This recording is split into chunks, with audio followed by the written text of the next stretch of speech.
Hey everyone, it's Daniel here. Before this episode begins, I just want to first just say thank you. This episode is a really special episode. This is going to be the 1 year celebration episode of the podcast. It is hard to believe that the podcast is already turning 1 year old. I remember back whenever I thought about starting it and just everything that was going through my head at the time. And it's really cool that I'm at this milestone now. So I want to just say thank you. Thank you for listening, supporting. There have been so many people that have tuned in, that have reached out and support, and it really just means the world.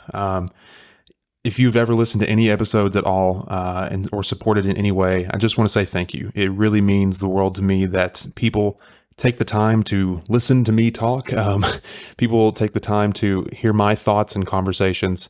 And I just am very eternally grateful for every ounce of support that you have given me over this past year. I'm really excited for the second year of the podcast. There's a lot of really cool things in store, a lot of things I'm really excited to do, and I'm really looking forward to just everything that year two has in store. One quick thing. So for the 1 year anniversary of the show, I did host a giveaway. And so I wanted to say thank you to everyone that contributed to that giveaway.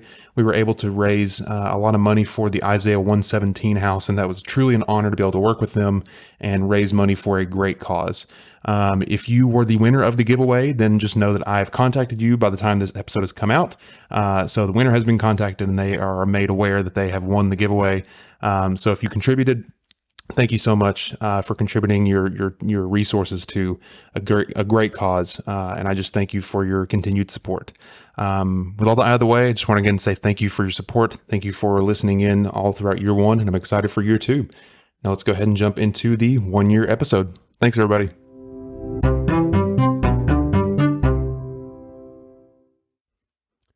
All right, everyone, welcome back to another episode of the podcast. My name is Daniel Trentham. I will be your host for this episode as always. Stop. No. So here's what's going on today, folks. That is Daniel Trentham, and he is not going to be the host today as always. This is Nathan Trentham, his dad, and sitting right here on my left is the illustrious Jason Wallis. Jason, hello, everyone. I made the appearance on one of the episodes of Daniel's podcast that was an 8-hour biop. Yeah, I don't think it's over yet. Our live. So anyway, everybody, what's going on today is Daniel had this great plan, but here's what's going on this is the 1 year anniversary of Daniel's podcast. So I think it means it's out of diapers and it's a toddler now. Doesn't that sound right? So this is going to be airing for the 1 year anniversary. And today is like turn the tables. So we're turning the tables immediately. All of you out there want to know more about the one and only Daniel Trentham. And Jason and I are here to make that happen today. So Daniel, I hope you're in for a good ride because we're about to have a good time. So are you ready to go? I guess so. I really don't know. Yes, I like to think that I am. But yeah, so I'll just turn it over to y'all. So, all right, well, fantastic. Yes. Like folks, like I said, my name is Nathan and I'm Daniel's dad. Jason Wallis is right here with us and we are friends and pals and ready to go down. So Daniel, why don't you start out, just tell us about this show. Tell us how it got started and the origin of it and genesis of it and how it got to be where it is today. Yeah. So, somebody actually asked me about this the other day, and I was thinking about kind of what it is, why I started this. Sometimes I still think, why am I doing this? Because no one's making me schedule these interviews and have these conversations and do these things and edit these episodes and so on and so forth. Really, honestly, I finished at college in December of 2021, and I knew that I didn't just want to go to work every day, come back home, pat myself on the back and repeat that over and over again without any differentiation.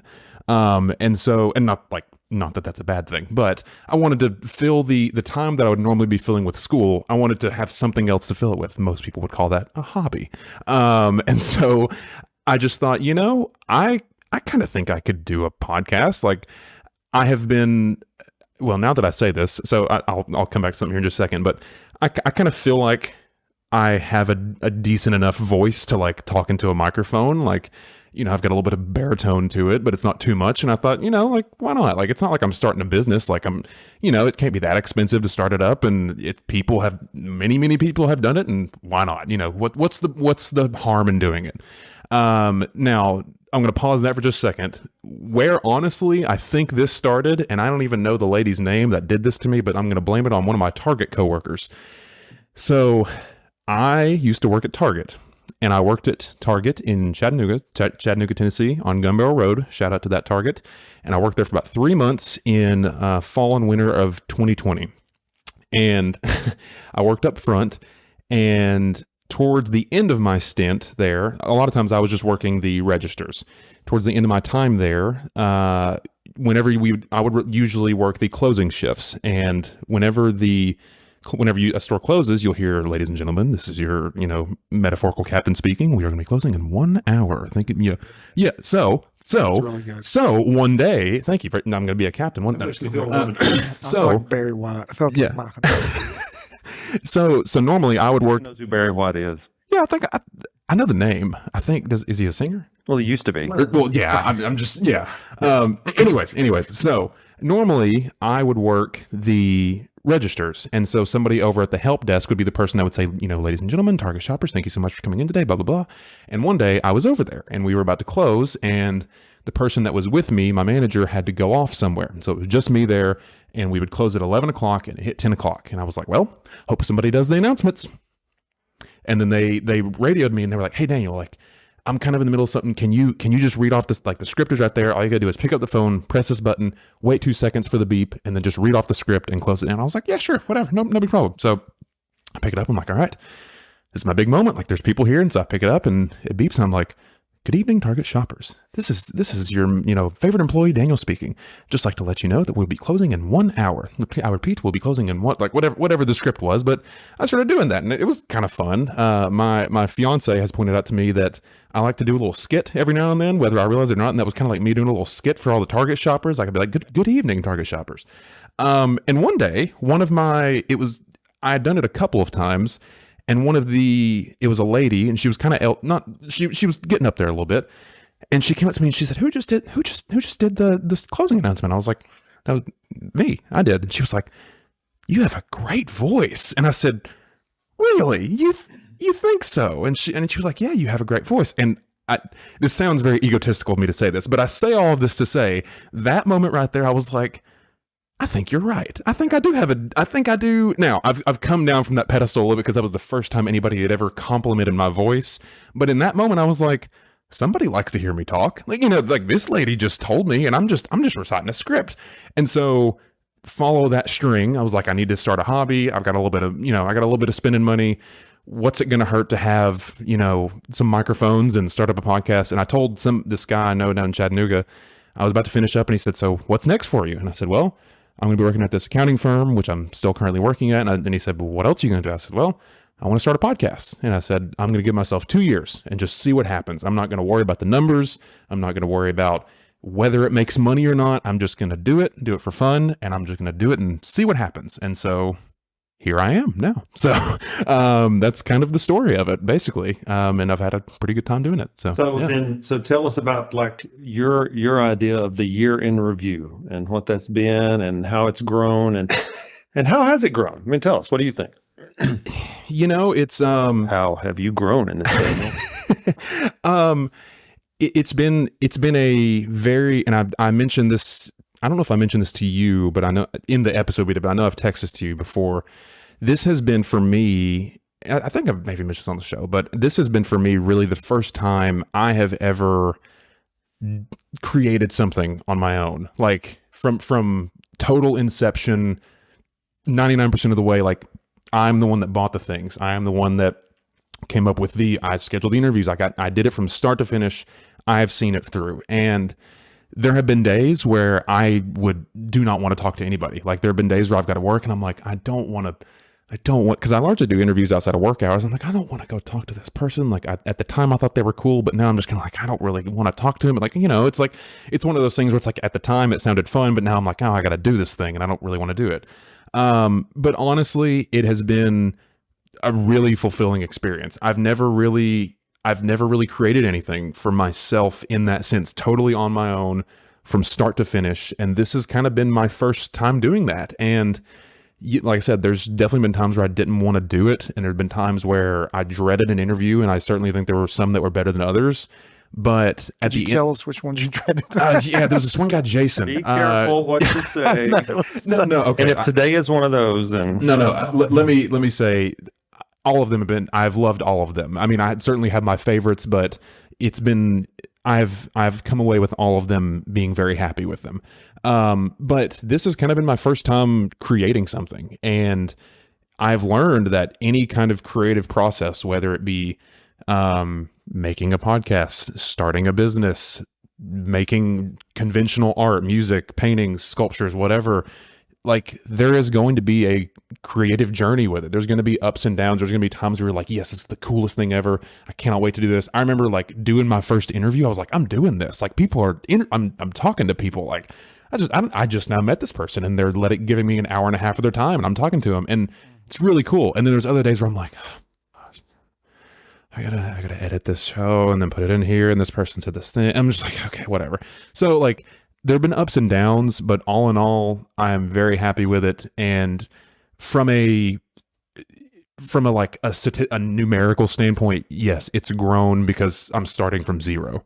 Like, has it grown in the sense where I'm like getting multiple sponsorships and just raking in the money? No, but that's not what I'm worried about right now. I'm fortunate enough to be in a position where I can just do this for fun. And there's a lot of kind of freedom in that. I don't really have to, there's episodes that have done better, numerically better than others. And there's episodes that haven't done as well as others, but I'm at a point in my life where I'm very fortunate to just do it because I enjoy doing it. And there's a lot of benefit in that. So it's been great. I'm looking forward to I feel like I'm in a much better position to create because I was just kind of I didn't really know what I was doing when I first started, and I'm still very much figuring it out. But it's been a great experience, and I'm very happy with it. I'm still trying to figure out if I like being the podcast guy. Like people know me as like, oh, you're that guy with the show. You're the podcast guy. You just, and so like, I'm not sure exactly how I feel about that because like, your view of podcast guys can be a good thing or it can be a bad thing, but it just comes with the territory, I suppose. So well, here's a statistic. A statistic because I have this a calculator. Is statistic moment. Yes, statistic. But out of 42, because you did the 10-minute preview to this, but 41 episodes. Okay, 44 hours and 53 minutes of talking to people.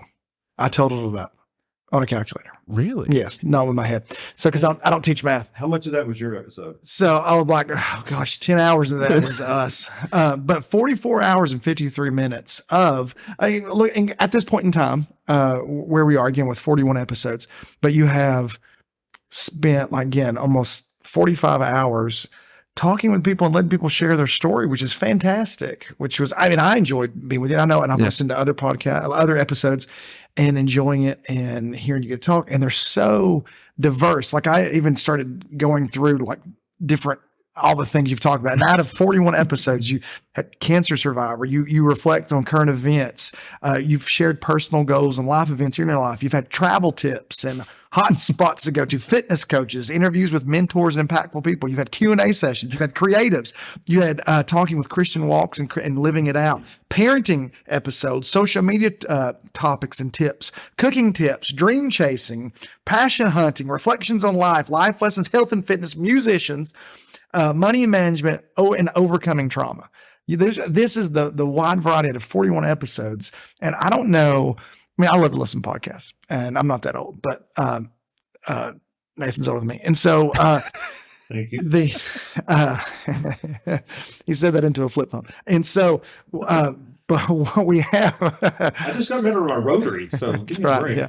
So, but all the different topics, and we think, I know we'll talk more about where you came from, but looking at what you've done in a year with all of this is huge. Starting out with Target, which in by no way, shape, or form we've been sponsored by Target on Shelf Road in Chattanooga, Tennessee. Expect more. This is hello. This is not, but I'm willing to. Target. I don't know how I would be sponsored by Target, but hey, I'm open to anything. So Target, you started this podcast, but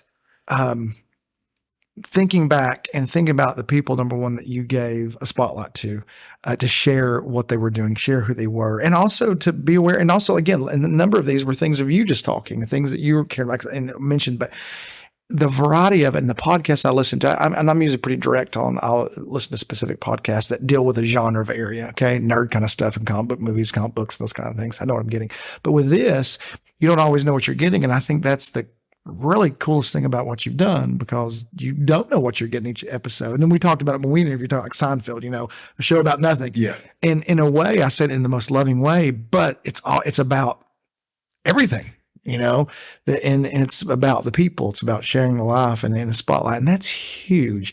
And filling out this part of the world. I'm not saying that there's no one else has ever done this, but what you've done, the variety is fantastic, and the care and concern you show talking to people is amazing. And that's been, when I think back, when you asked about this, and I was talking to Nathan about that, looking back, I just started scrolling through everything. Like, what is it? And I was just amazed. And obviously I combined a lot of them, because you had some different people talking about similar things, but they're in the same area, but all were different.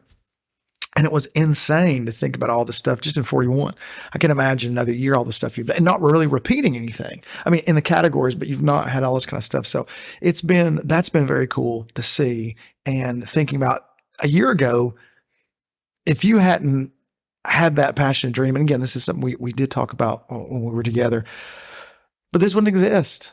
These voices wouldn't be out there. This wouldn't be a place for other people to hear and see and be like, oh, I know that. And I know other people have been impacted by it, in an entertainment type of way, in a spiritual way, in a personal way, and relating to them in a way that they felt like, hey, I'm not alone in this.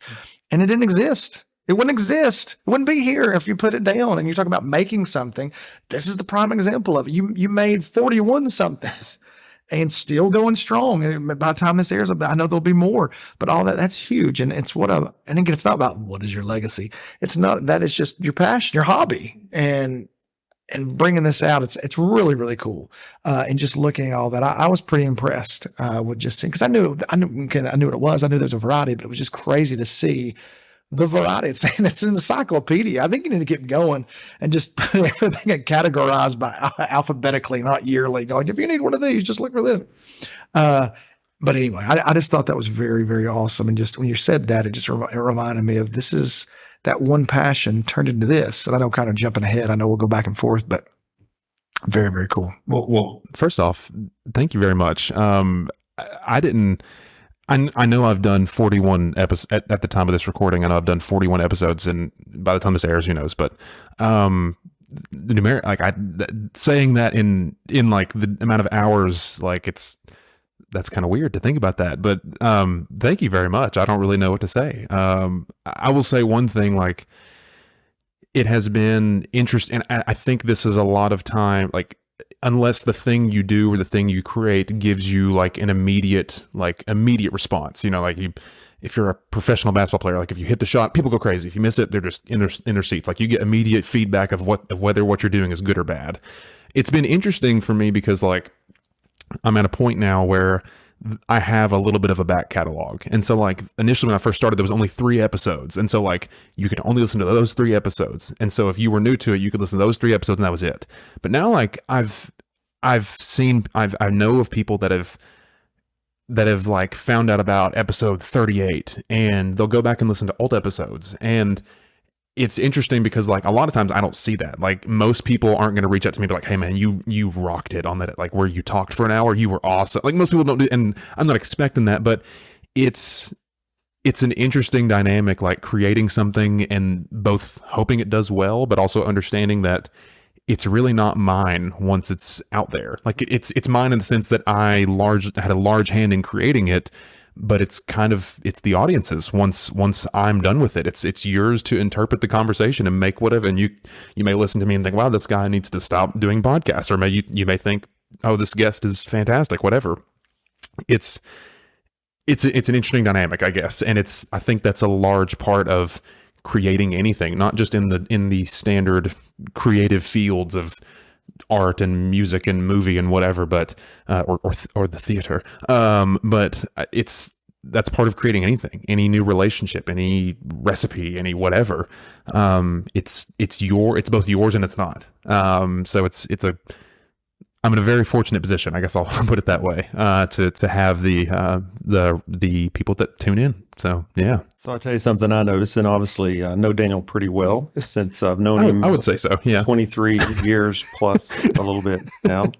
But I think even people who don't know him well, you can listen to this and you can hear that you're having fun. I was listening to one this morning and I could just tell you were just having a great time. And you can tell in every episode that you're genuinely invested and involved. And what I think people realize is this is genuine. This is who Daniel is. This is something that he loves and something that he likes. And you can feel that coming through. And so I think it's part of what Jason's talking about is it's not necessarily one topic, but you're really getting a little slice of what's important to Daniel and what makes you run, what makes you tick. And that's pretty cool. You know, it's funny you say that, because a lot of times I will think like, do people want to hear, like, I know what interests me, you know, and I want to talk to people that I think are interesting and that I hope are interesting to you. But, you know, like I recently I did an interview with, you may find this lady really interesting. I think by the time this airs, she will be out, but, I did an episode with a lady who, she's a pharmacist. She's a PharmD, but she's not like a standard, like slinging prescription. Like she's almost like she works in the medical world, and she's much smarter than me, and I'll just leave it that way. But she's not slinging prescriptions. I love that. Yeah. As you can tell, I'm an expert in these fields, and I did yes. Anyways, I'm taking notes over here. But anyways, a lot of the things we talked about health and wellness and a lot of different things. And I think it's really interesting. And I would love, like, I've talked to different people that talk about similar things that she talks about, but there'll be times where I'm like, does anybody want to hear this? Like, I don't, at the end of the day, think about it. Like right now, we're just sitting in a room talking, and like people are, whether it's me or sometimes it's just me, or whether it's me and somebody else, like we're just having a conversation. And the idea of someone being like, I want to listen to those people talk about things. I don't know what they're going to talk about, but I want to listen to them talk about these things. It's just, it's kind of funny, but it's also, I don't know, it's really cool. So yeah, I mean, I try to bring the best balance of me being excited and the person I'm talking to, whatever they're excited about, like that's the key to me. If I'm interviewing, like, you know, if whoever I'm interviewing, I don't want to just necessarily talk about like current events or necessarily talk about like what I'm interested in. I want to make you excited, because like I said, if you just love kayaking, if that's what you get up and you just go and drop $120 on some weird pants that can do it, you can sleep in them and you can wear them as a jacket, and they're just the best outdoor pants ever, and you'll never need another pants, and they're Kevlar, like, you know, whatever. Like, if that's what excites you, then I'll have to be like, hey, what? Tell me about kayaking. Like, you just love, what's the deal with that? And you're not gonna be like, well, I don't want to talk about that. Like, you know, so that's my favorite part, is getting someone excited about something and letting them kind of take the wheel. Because honestly, I don't want to do all the talking. I really don't, because I can do it, but the whole point of this is for me to hear you and you to hear me. And so it's fun to get people to talk about things they're excited about. So yeah. So let me tell you something that's absolutely true. And so don't get the tissues out just yet, but this is absolutely true. But Daniel, you have mentioned several times in your podcast about if you have a project or a dream or a goal, about just getting started, about just taking the next step. And as simplistic as that seems, there's a couple of times in the last few months that for me, that was like, well, that's what I needed right there. Just something like that. So, and I can't believe that I'm alone. Jason, please nod your head and tell me that Yes, I'm okay. All right, great. That makes me feel better. But, anyway, I think it really impacts people. And so, I can say that personally. So that's cool. Well, I'm sorry. For those listening, I'm manipulating the volume of 3 different mics here. So if I get really loud all of a sudden, then, that's what that's for. But I think that I've grown up in a time where there are, and not that this is necessarily what I want to do, but I've grown up in a time where you can get advice from anybody about anything at any time, from anywhere, and all the time. And there have been times where I've thought, this person is a great person and I should listen to them and they've got great advice. And then you come to realize they're just kind of saying the same thing over and over again. And they're really just kind of selling you on one talking point that isn't necessarily wrong or right, but if you buy into it, then that's you're gonna feel great about it. If you just do this one thing, then you'll be great. And there's like, I'm not saying you shouldn't have mentors, and if someone has really impacted your life, then go for it. But for me, I've grown up in a time where there's just been a lot of people that have wanted to sell you an idea of something rather than sell you what you want to do. And so that's kind of the story of this whole show is, again, I know it's not, I feel silly saying this because like there's people selling their homes to start businesses and doing crazy things. And I just got a little microphone here. Like, I'm not doing anything crazy, but like whatever it is that you want to do, like I will drive through, I'm from a little small town, Inglewood. We got 1,000 people. I'll drive through downtown Chattanooga all the time and be like, these buildings are huge. Like, how are these? What are you standing up? Yeah. Yes, from that standpoint, I don't understand how that works. I was briefly an engineering major, and respect for anybody in that field, whether it's whatever kind of engineering, but you can tell us about how brief. Yeah. But like, you look at, there are so many people that have started businesses and done amazing things. And you look at, I know it's been talked to death, but like Apple, the first $1 trillion company, whether you love them or hate them, that was started by one or a few people's idea in a garage. Now, I'm not saying that this show is going to turn into a $1 trillion company, nor do I want it to be a $1 trillion company, nor does that have to be your goal if you're listening to this. But the point is, start wherever you can. Like, I don't have the answer for whatever you want to do. I don't know. Like, I don't have all the answers. All I know is that I like having conversations with people, and I think people like talking about things that they're excited about. And for me, I don't have a studio. I don't have like the all the equipment. I don't even do video. I put it on YouTube, but it's just a still screen and you hear the audio. I mean, that's just the best I can do right now. But for me, it's a lot farther than I was December of 2021. It's a lot farther than that. And so that's why I say that, like, whatever it is you want to do, just don't feel like you have to start your business tomorrow and you have to take a lease out on the giant skyscraper in downtown so that little old me can drive by and be like, wow, that's so cool. Whatever it is you want to do, just start wherever you can start. Buy a microphone, start there. And once you're invested, you're in. And yeah, so I'm glad to hear that I'm glad to hear that impacted you. So thank you. So with that, I have a really significant follow-up question. Is this okay? Would you rather fight one horse-sized duck or 100 duck-sized horses? I thought we were going to save these to the end. Yeah, like this. Well, no, this one can't. No, we're going to surprise him. We're going to do okay. So you've had a year to think about this. Yeah, and got all sorts of opinions. Technically speaking, I've had about 10 months to think about. No, I'm just kidding. But okay, so I have had the distinct privilege of, at this point in time. Okay, let me rewind a little bit. First off, if you're just now listening to this show, or if typically when you listen to these episodes, you get about 45 minutes of the way through and you say, that's been fun, I'm going to do something else. Typically what I will do at the end of each episode is do a little segment where I'll ask them some questions, and that question that my father just asked me is the final question I ask everybody. Father? Yes, my father. And so yes, that is the context for that. I've had the distinct privilege of hearing 40 or so different people tell me their thought process behind that, because that's a question it's a question you don't get asked very often, but two, it's a situation that will never happen. Like if I ask you like, oh, guacamole or salsa, you'll think about, well, I've had guacamole this many times or whatever, but like you've never, I don't think if you have encountered 100 duck-sized horses or whatever, like, I want to see that. So I've had the distinct privilege of witnessing very distinguished people and be like, well, what would I do in that situation? I think for me, I'm going to break it down. I think that this is the main. That's right. You can't see it, but he's got graphs. His engineering is coming into right now. See the slide rules and things going. So this is what I've come to learn.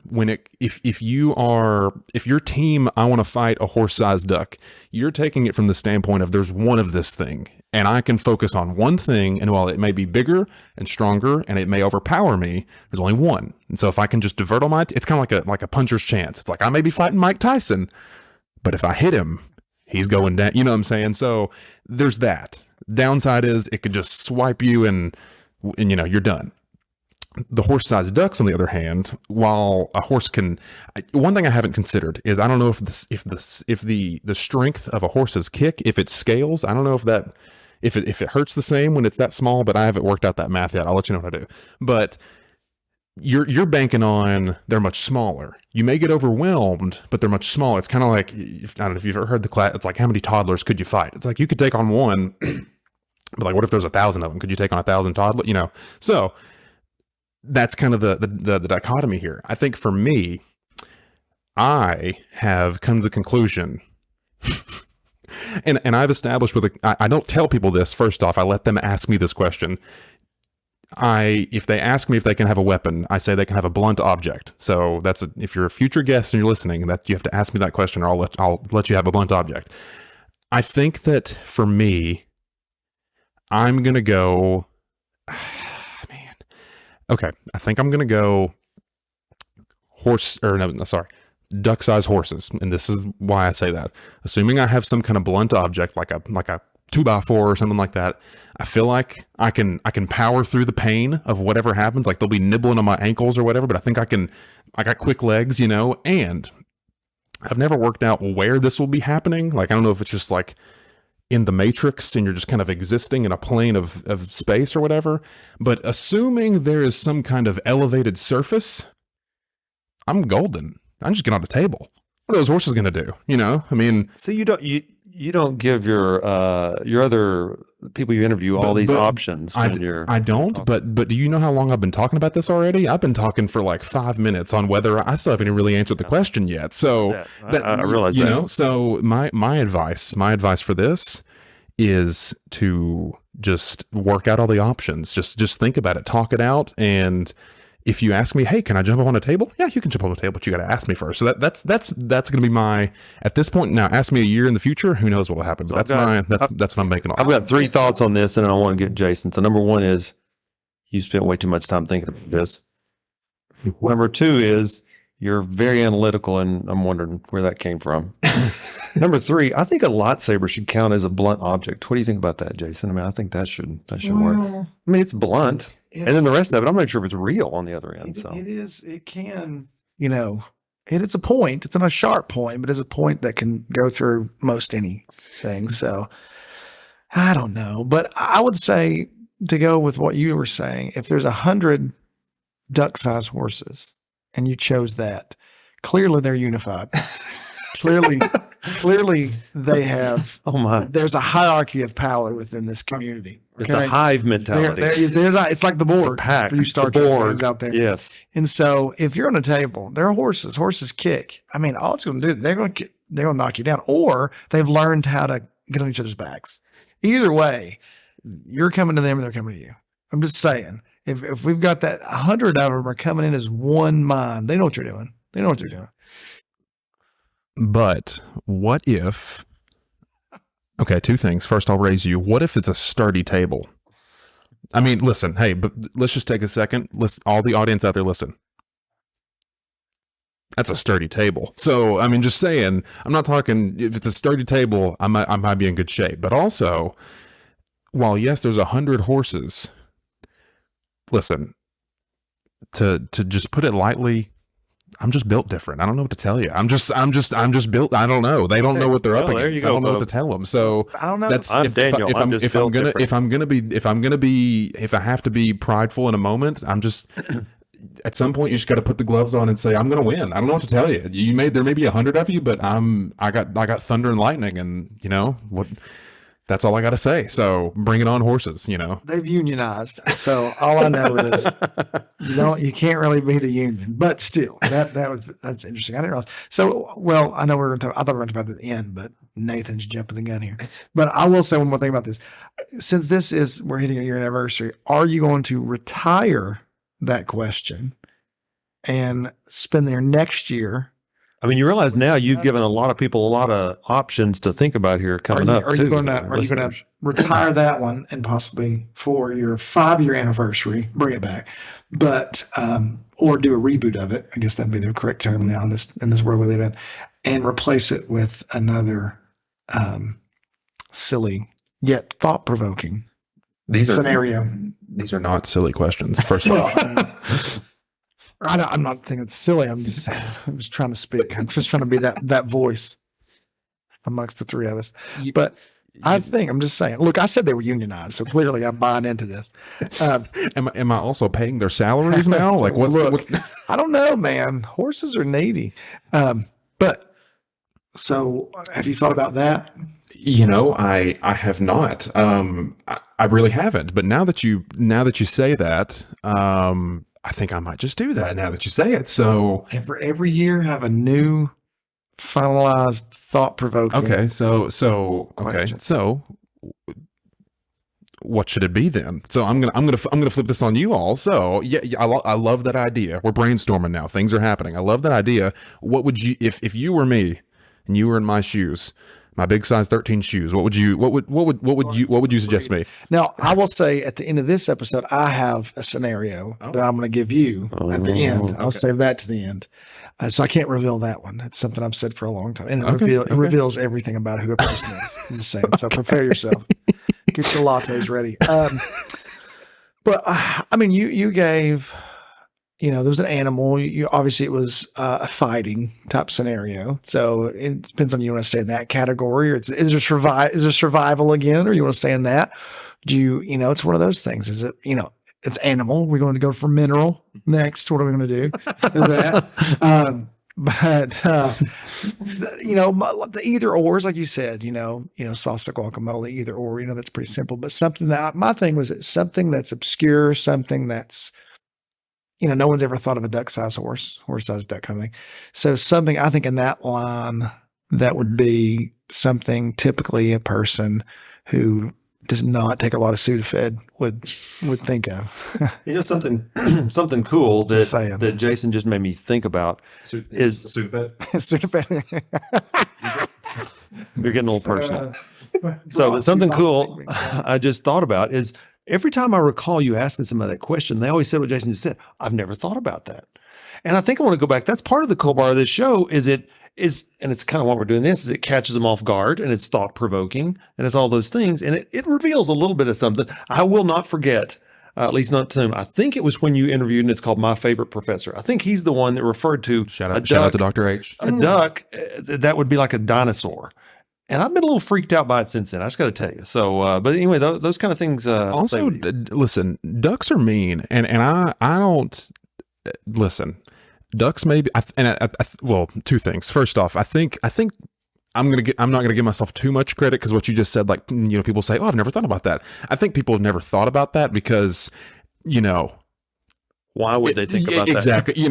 That's like me being like, that's hey, great. That's like me being like, hey, when was the last time you wore your pants on your legs or as a shirt, or something like that? It's like, well, what? Why would I ever? You're never gonna do that. So, I think that's part of it. Listen, ducks are.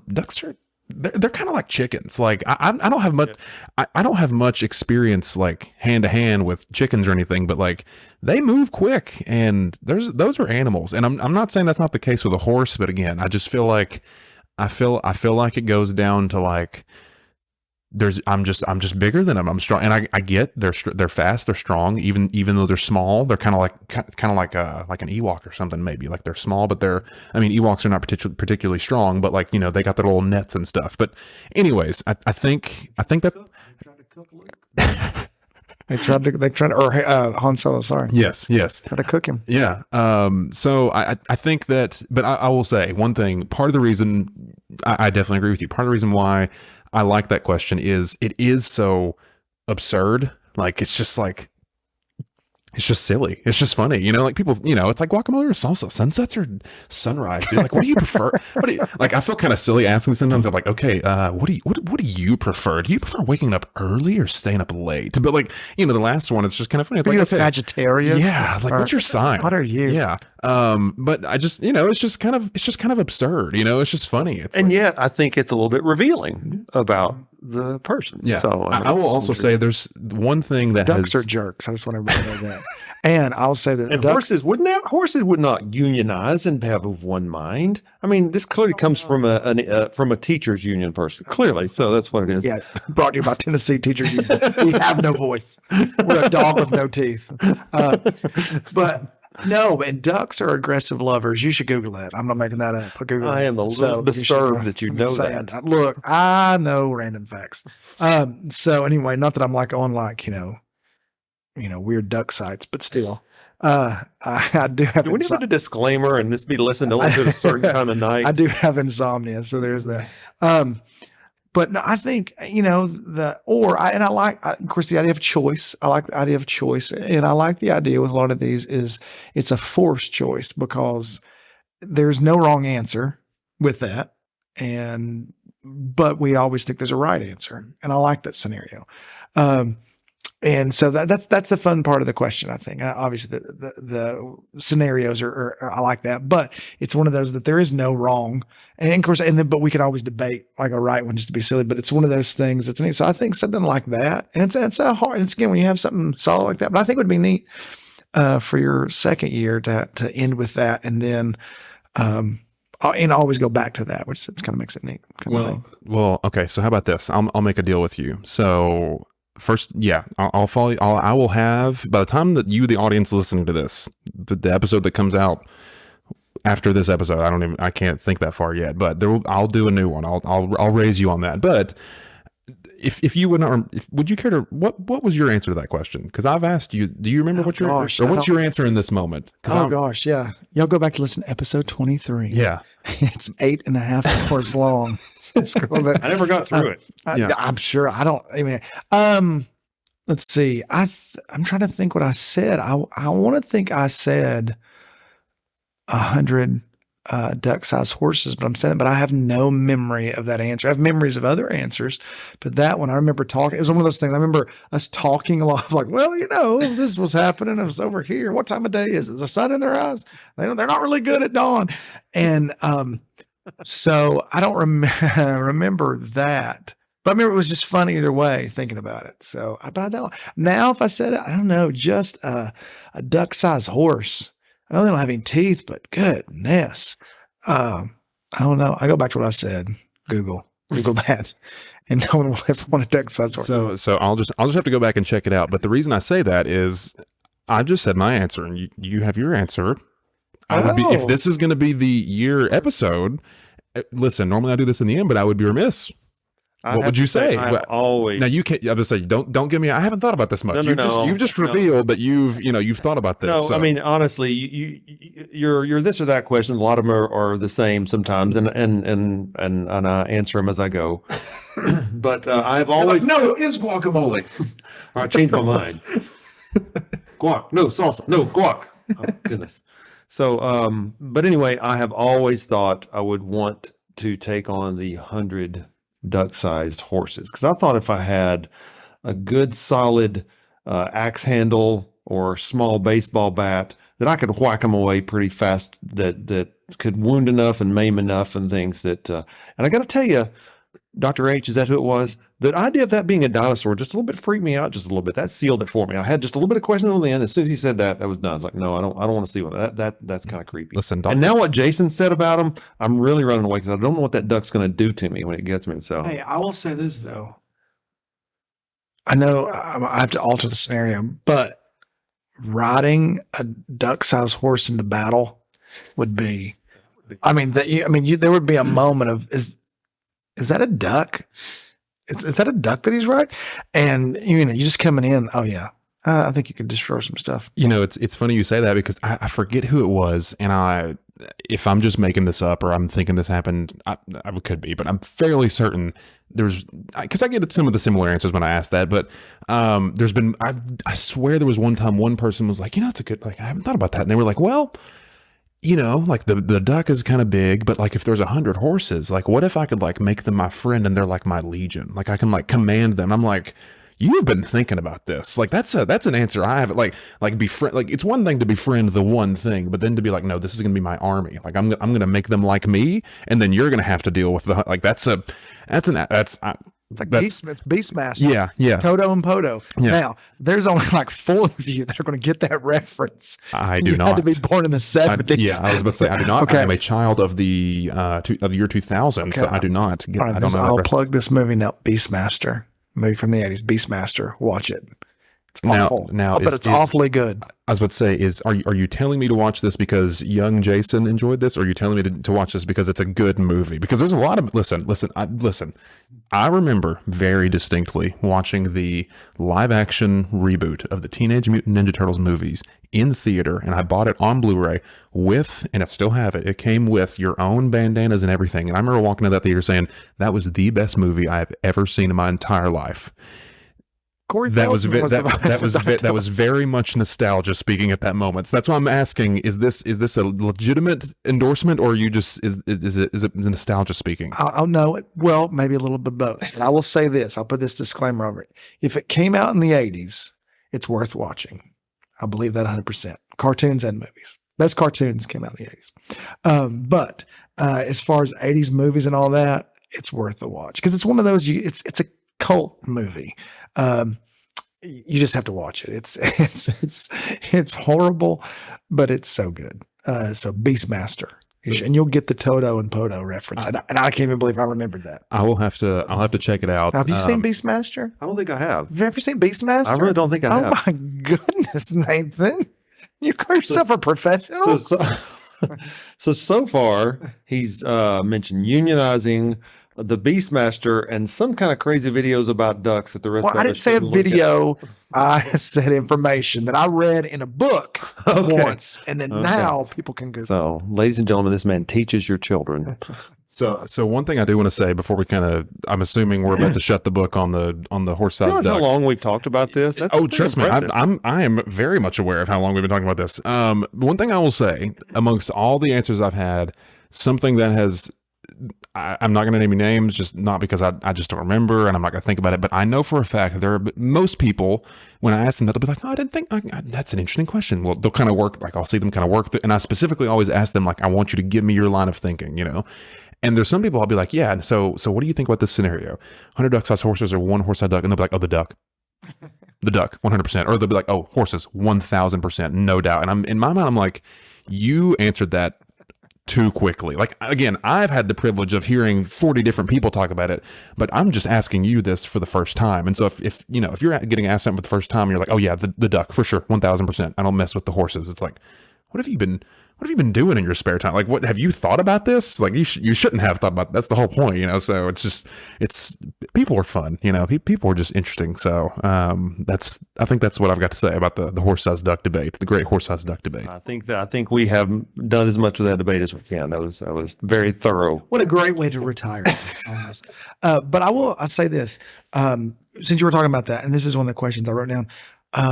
It reminded me of that. What, after all these episodes in the years and everything, and even things I know you've filmed, you've recorded that haven't aired yet, what have been like some enjoyable favorite highlights? I mean, again, not your favorite because it's hard to have your favorite child, but but some highlights that you were like, those were just really, for whatever the reasons are, that were favorites and things that just kind of really stuck with you in a positive way. So what I'm going to do is, while I'm saying this, I'm going to honestly, I'm going to have to look through some of the episodes I've done just to refresh. I have a couple in my mind, but I feel like I'm going to forget some. So first off, I'm going to be the person to say it. I love talking to you. And I'm not just saying that because you're in front of me, but one thing I will say, part of the reason why I don't know where this started necessarily for me. Part of the reason why I wanted to start this is some of my favorite moments. Some of my favorite memories are not, it's not even, this is going to sound so weird, but just follow me here. Some of my favorite memories with friends, family, loved ones are not even specific things necessarily we did, but it's understanding that there have been moments where we've been doing something or we've been having a conversation and we forget about everything else. Somebody will say, hey, did you see that thing? And we'll just start talking for 40 minutes and we don't even know how we got there. And you don't care what's going on. You've forgotten everything that's going on and you just want to be in that moment and talk to those people. Though that's what I'm trying to get every single time. Now, I don't always get it. And I'm sure listeners have their favorite episodes and sometimes they're just like, I don't want to listen to that. But that's what this is for. I love the moments where you start talking to somebody and you're like, oh my gosh, it's been an hour and I've got work in them. Like, what are we doing? That's what this is all for. And so yours was, I love talking to you. It was just a lot of fun. I remember telling mom and dad when I got home, listen, I will say, Jason, he told me right after he did that, he said, that was one of the best we've done. I'm saving that for the end of the year as like a end of the year culmination. Yeah. This is great. It was fun for me because in every interview I do, I come in with some different topics and stuff just because like, I don't know how you're approaching it and I want to make sure I'm somewhat prepared, but we just kind of went and talked, and I wasn't even trying to go for almost 2 hours, and we went however long we did. So you were a great one. But it was an hour and 58 minutes. it was very long. So it was very fun. I was very honored that you asked me to do that. Yeah. And I remember telling my wife and told some friends. I was very excited about it. And it was a huge blessing to do that. And it was something to be thought of. But anyway, what's some? Yes. So some episodes that I love. First off, I would be remiss if I did not shout out episode number 1. Well, actually, I'm going to revise. I'm going to say 2 things. The first episode ever recorded was with my sister, Elizabeth Trentham, in her, I don't know, she's moved around a lot now, but we were in a little apartment, did like a little 40-minute episode. It was a lot of fun doing that. That was a cool just opening to it. It was really cool to have, like, I imagine most people with their siblings don't have the moment to sit down and have a 40-minute interviewed conversation that you can have for forever, and wherever our lives go in the future, it'll always be cool to have that. So I really enjoyed that. But what I was going to say originally, that was technically the first episode I ever recorded, but the first episode I ever put out was with my good friend, Will Guy. And that was just a fun episode because I didn't know what I was doing. I didn't know what, like, it was cool because we were sharing a similar experience in a lot of different ways, and it's also kind of long. It's like an hour and a half. And so, if you want to listen to it, you've been warned.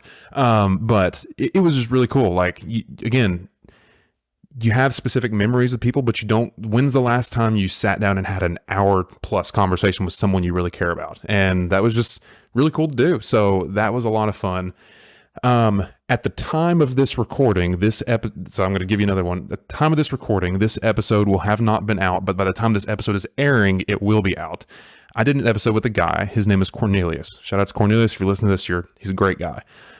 He is a Chattanooga-based chef, and he's a really, really sweet guy. He was recommended to me by these 2 guys I know. Their names are Harrison and Parker, and they recommended this guy to me. And he was just one of the nicest guys I've ever met. He was such a nice guy.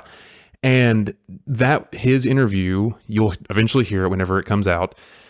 That interview, towards the end, so I'm pretty sure he's told me he was from Chattanooga, and I forget his exact story, but basically he told me he did not know how to read or write until like the 7th grade, which is insane. Like, that's just crazy. I mean, I know that reality exists for a lot of people, but 1, that's just in the world we live in, that's crazy. And 2, you don't get to talk to those people a lot for obvious reasons. And he's now a great chef. He has a YouTube channel, and like, it's a pretty successful YouTube channel. He's starting his own business. He teaches classes. He's one of the nicest people you ever met. And he sat across from me, and I didn't even ask him to. I don't think I did. And he just told me basically like his story of like growing up, not knowing how to read or write, and living in an area where no one should ever be able to succeed from that. Like, living in a time in a place where it's not fair, it's not right, yet that was the position he was in, and he was dealt an extremely unfortunate hand. And not that he's like some major millionaire now or anything. I mean, I don't know, I could be wrong, but he bet on himself. And when COVID hit, he said, I'm going to bet on myself and do my own thing. And one of the nicest people you ever meet. I haven't tasted his food, but I've seen it, and I know it tastes good because I've seen it, and it looks really, really good. And man, like, again, it was just, that was a moment where I was taken aback. I was like, that's cool. That's really cool.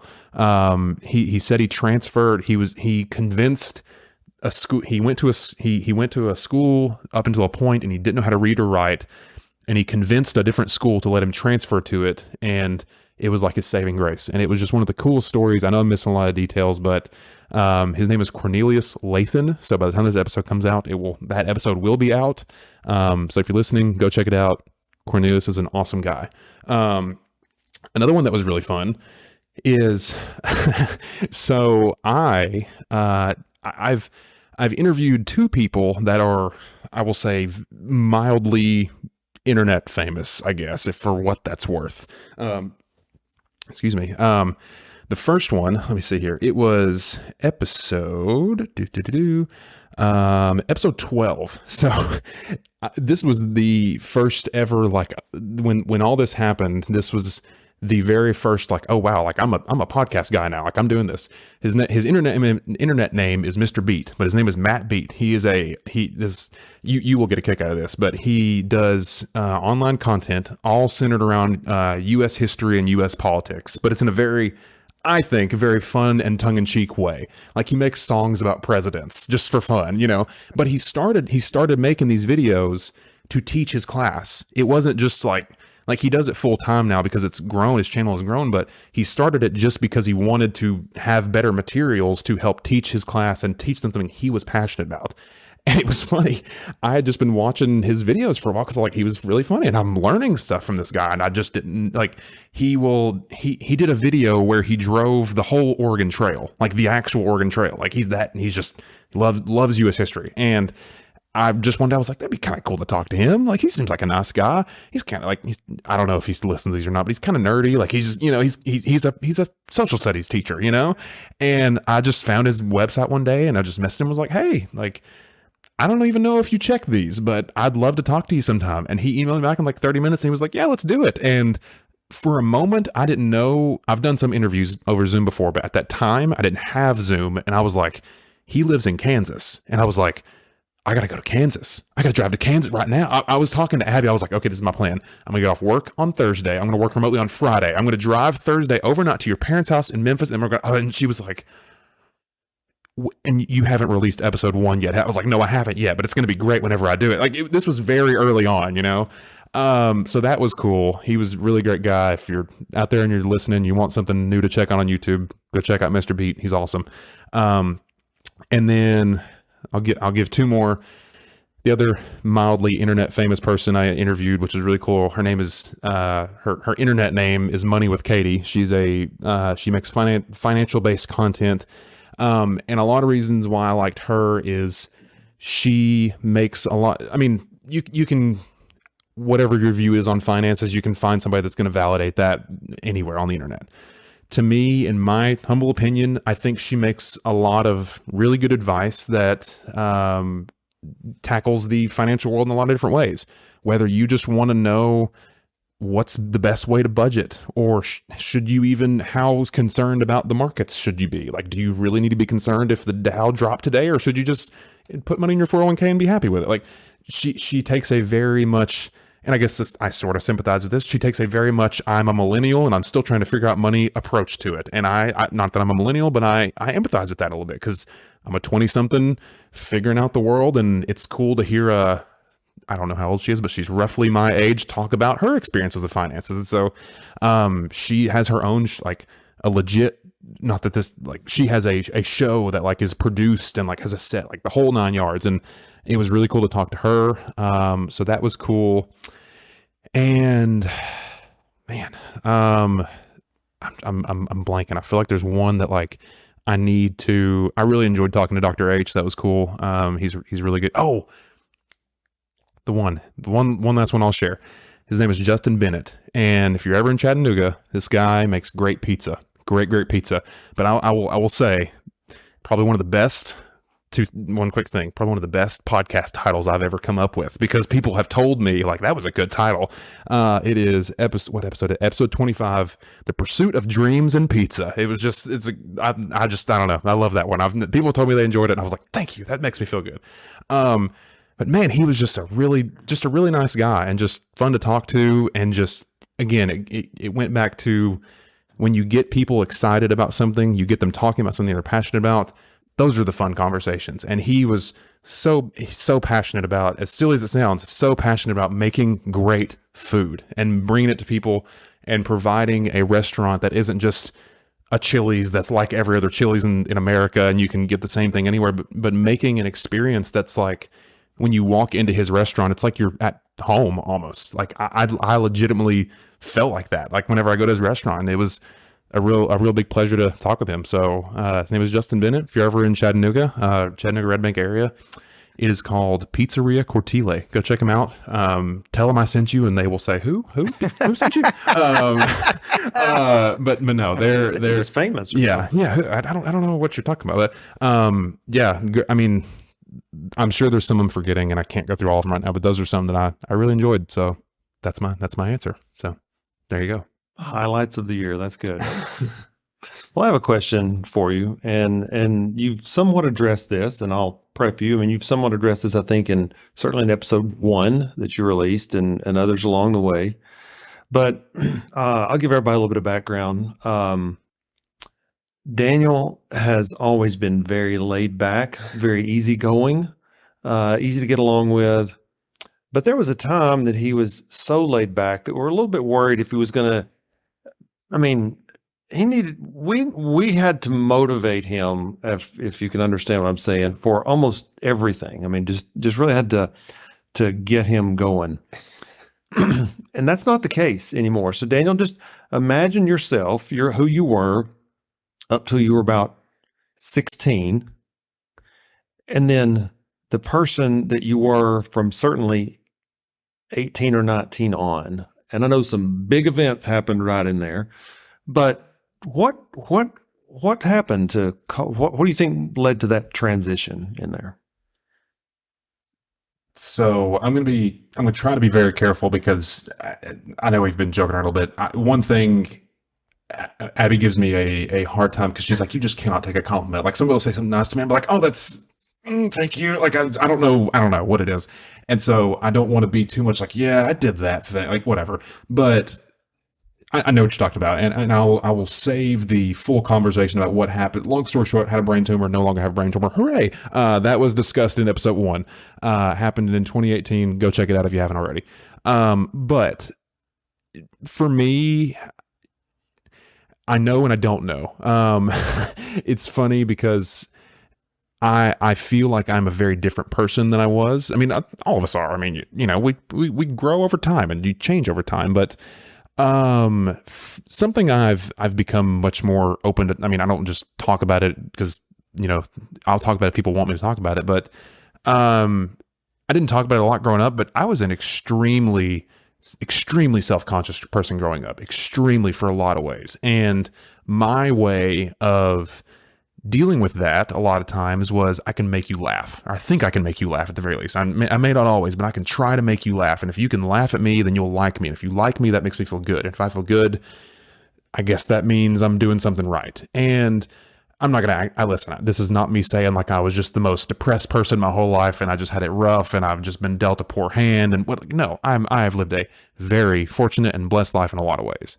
But I at some point, I realized that, honestly, for lack of better words, this is my life. And whether what your opinions on me are, I don't mean this in like a mean way or anything, but like, I really don't care what you think about me. I really don't care. Not in the sense that I'm just like, oh, I don't need you, but I'm going to do things that make my life not at the expense of others, but I'm going to do things that fulfill me and make me happier.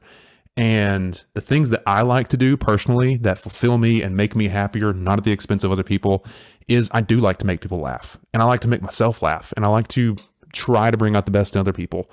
I like to feel good. I like to know that I'm doing something that's worthwhile. I know that I like to do something that I like to not feel like I'm just existing. I like to do something that in one way or the other makes me feel like I'm not just taking up space, but I'm doing something with the space I've been given, to sound real profound. And, I mean, for me, that took a lot of different avenues. This is part of it. I feel like it would be a waste, as crazy, like this may sound crazy, but I feel like it would be a waste of my time to not be doing something with my time. I have work and I have time outside of work, and I don't really have a ton of obligations outside of work. So why am I not doing something like this that fulfills me? And apparently people like to listen to it and makes them happy. Like I'm wasting my space if I'm not doing something like this.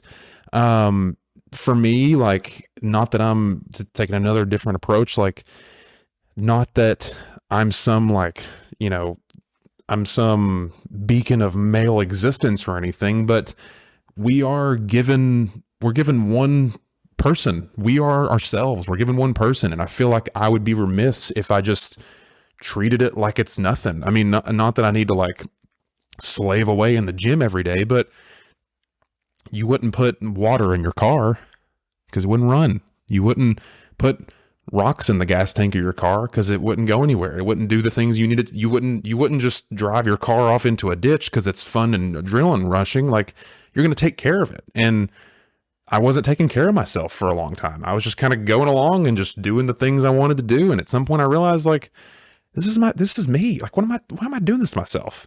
And so at some point I had to own up to the fact that I have to take care of myself, but I enjoy doing that. Listen, I'm not saying all this to say that I just like drink kale smoothies every morning and I'm just like, living on the fruitarian diet or anything, but like, this is me. Like, nobody's responsible for me except for me. And I gotta do that. I gotta take care of myself. And I feel that it would be remiss if I didn't do that. Now, I'm not saying I just like slave away or anything. Like, I'm obviously talking, I hope I've made it clear. Like, I'm talking about like working out and doing things like that. Like, I enjoy doing that. I really do enjoy it. But I feel like we've been given one body. You got to make the most of it. And growing up, I wasn't happy with the way I looked and I felt like, why do I care what other people think? I want to do something for myself. I want to look better and feel better for myself. And so that was part of it. And as I guess the last thing I'll say is, you kind of mentioned like, you believe me to be a fairly laid back person. I think at some point you just got to say, you know what? It's going to be okay. It's going to be fine.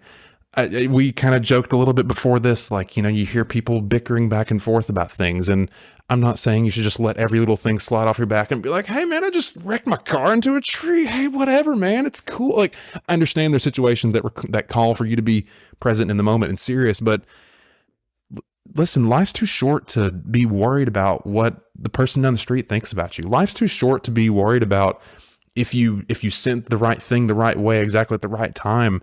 Just do your best.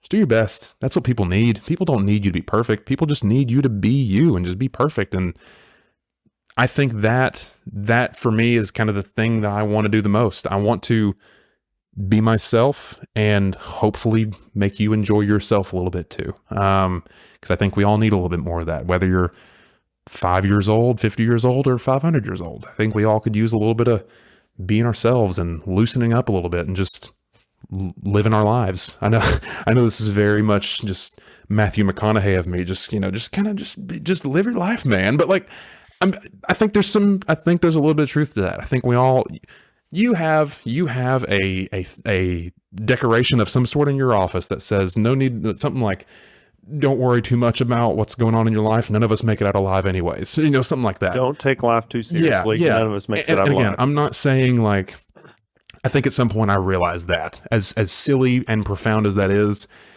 I think at some point it hit me like I grew up in the internet age. I grew up in the age where everybody's concerned about what everybody thinks about what everybody thinks about. And at some point I just had to say, I don't really care what you think about me or what you think about that thing. I care about you.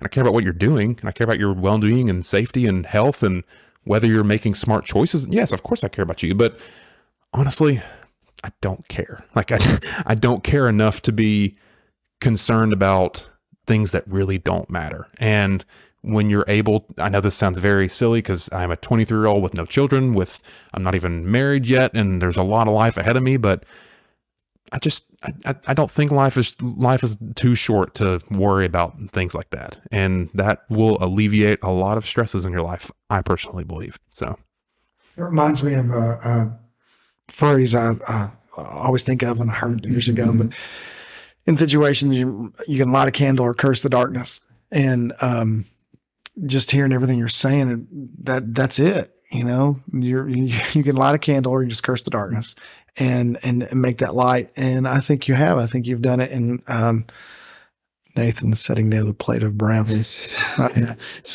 He did not care anything about what Daniel said about him. He was like, God, will he just finish up? All right, I want to go get these brownies. But But no, the idea of, again, lighting a candle, cursing the darkness, of making an impact, and at the same time, and I think that's huge, especially in the culture, especially for your generation and all generations, but especially so much what's on there, and I think it's bled into older and younger, even younger generations of the hoops you have to go to be able to be seen in the world, and it's ridiculous. It's ridiculous. Yeah. And to say that, and again, the life things that you've gone through already, and I've worked with students for over 20 years, and the idea that, be in a room, whether I'm in a room with high school students or if I'm in a room with 10-year-olds, statistically speaking, somebody's in there that's gone through something harder than I've ever gone through, just because of how the world is and what happens and the horrible things that people can be put through because of the sins of others. But the idea of you making changes and being impacted. But would you say like that happened because of the tumor, that it changed with that? And I know what you're saying, but was that something that was a trigger for that? I know you seem you are changed, but was that the? I would say the experience I had with my brain tumor, again, if you want to find all the details out, there's quite literally an hour and a half conversation about it. Episode number 1, plug in for days. But that was not like, for me, I would not say that experience was like the turn on the dime. Like I was headed this way and then boom, this thing happened and now I'm just Mr. Woo. Like that, I wouldn't say so, but I would say that was definitely a checkpoint along the way for 100%. I think for me,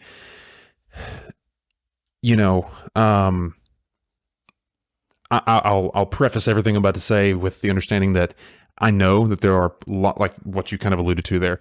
There are plenty of people in the world that have been dealt a very much worse hand than I have. Like I have a lot of things to be thankful for and grateful for, and I don't want to let that go for granted. But I think at some point, this I don't know how to quantify. I think at some point you have to just acknowledge that your life is not about being consumed about it's not, it should not be built upon what others think about or what others think about you. And I'm not saying that in the sense that you should never consider the thoughts of others, but I've grown up in an age where, and this is not necessarily a condemnation of social media or anything like that, but more the way we use social media, is I've grown up in a time where everyone is concerned with every little thing that we do, down to the way we look in our own private space, like the way we're existing on our own, it's insane. And I'm not saying we can't ever use social media, because I use social media all the time, but just like anything, it can be taken too far. And I think that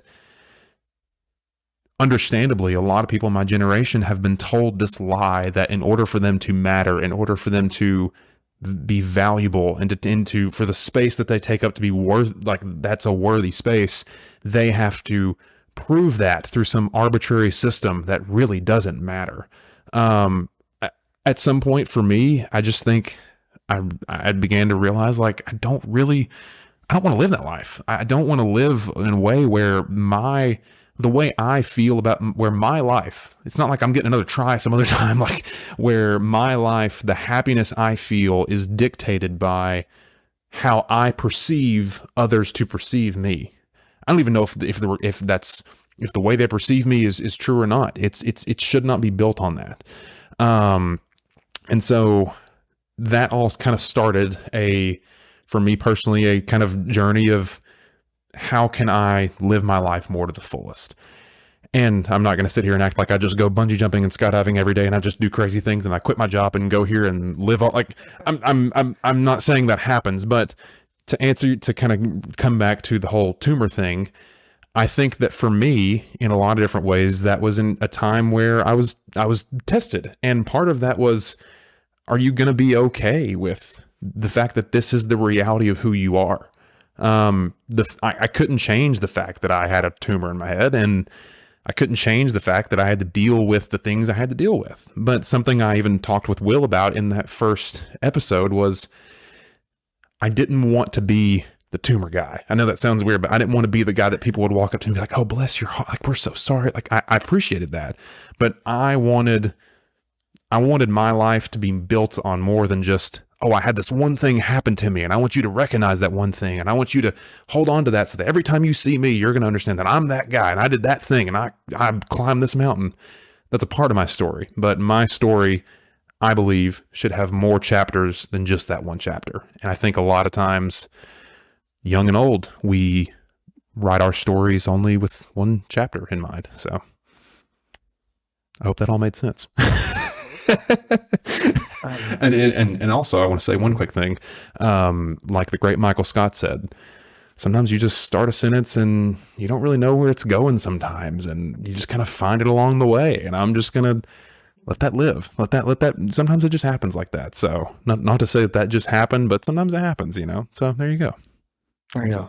So he had, and again, we don't want to relive this, but it definitely affected him and all of us in some pretty profound ways. So he had this tumor and surgery, and I think Daniel wanted to live life in a new way. And so, in fact, one night we got this phone call. It's like, Dad, so I went to the jump park. And I threw myself against a wall, and okay. and I dislocated my shoulder. So this is what it led to. Oh gosh, listen. Okay, listen. So we were enjoying Disney World, by the way. And get this phone call. Anyway, Keep in mind, they didn't take me. Not that I'm bitter at all. That's a little detail they left out. Yeah, we were enjoying Disney World without you. Anyways, listen. I'm not going to sit here and act like I make all the best decisions in the world, okay? I appreciate all the kind words you've said about me, and again, I try not to gas myself up too much or anything, and yes, I feel like I'm a different person than I was in my early teens, but I still think there's room for fun, and listen, the story which my dad just alluded to, I was to make this all actually started in high school, actually. So I played basketball in high school, and I was in a game, and I dislocated my shoulder in this game, and it hurt really bad, and I didn't want to do it ever again. And they said, hey, we're not going to give you surgery, but if you do it again, if you do that thing again where you dislocate your shoulder and it hurts really bad, you're going to have surgery. And I said, okay, sounds good. Made it through high school, and I thought, that'll never happen again. I'm not playing competitive sports because I'm in college now and I'm doing school. So this is where, I don't know if you all will get this reference, but I know some people, I hope, that are listening will get this reference.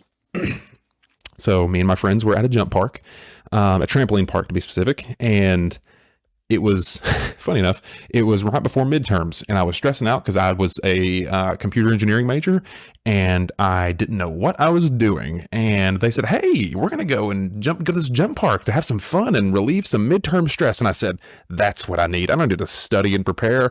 I need fun and trampolines. So we went to a trampoline jump park, and there is I'm assuming this is standard, but there was a section of this jump park where when there's a big open flat area with a bunch of trampolines, and when it approaches the wall, it starts to kind of slant up like a hill almost, and then it flattens out of the top. So you can kind of like run up it, whatever. So pause all of that. If anybody listening to this is familiar with the old app called Vine, I don't know if, yes. So there was Vine was an app, RIP. And you could post little 6-second videos of whatever you wanted. You can look it up. There was a video of this guy, and he was in a high school, or a school. I don't know if it was a high school. And there was a wall of lockers, a flush wall of lockers. And he just runs up to it and just jumps in the air, and he just kind of spread eagle, just puts his arms and leg like a pancake, and just hits the wall and just hits the ground. And it was just like, why did he do that thing? It was just kind of funny, like what were you doing there? Kind of going back to the duck and the horse. It's like, why are you asking that question? Why did this man just do this to this locker? And I thought, going back to, I like to make people laugh. Wouldn't that just be funny if I ran up to the trampolines and said, hey, watch this. Daniel's zany and quirky and crazy. Look at him do this thing. And I ran up and I jumped up in the air and I kind of put my arms and legs out and I hit the trampoline and my shoulder went boop and popped out a socket. And my parents were in Disney World and I had an exam on Monday. And that's the story. So there you go. So did you take the exam? What happened? Come on now. So it's kind of honestly speaking, it's kind of crazy the way it ended. Long story short, I don't even know necessarily how all this lined up, but at the time I was a computer engineering major. Genuinely, I was doing very bad because I'm not a computer. I was a terrible decision. I don't know what compelled me to think that was the way I needed to go. Literally never even taken a physics class in my life. And I said, that's what I want to do. But nevertheless, I was doing very bad and my shoulder was dislocated and I had to have surgery. And I was able to withdraw from school that semester, get a medical leave. So basically all the classes, I didn't fail them. I just withdrew from them and I reinstated school, re-registered, whatever, the next spring semester. Got the surgery I needed and came back. And now I've got a little bit less range of motion in my left shoulder than I do in my right shoulder. So that's pretty much it. I did have to move all of my things out of my dorm with my mom with only 3 arms because she was with me and I had 1 arm in my sling. And I remember I was quite literally dragging a trash bag of clothes down 4 floors of a dorm, across a courtyard, across a parking lot, down a sidewalk to the car we were driving in. Big old bag of clothes. And I'm genuinely maybe 10 yards from the car. And I'm dragging it and it just goes.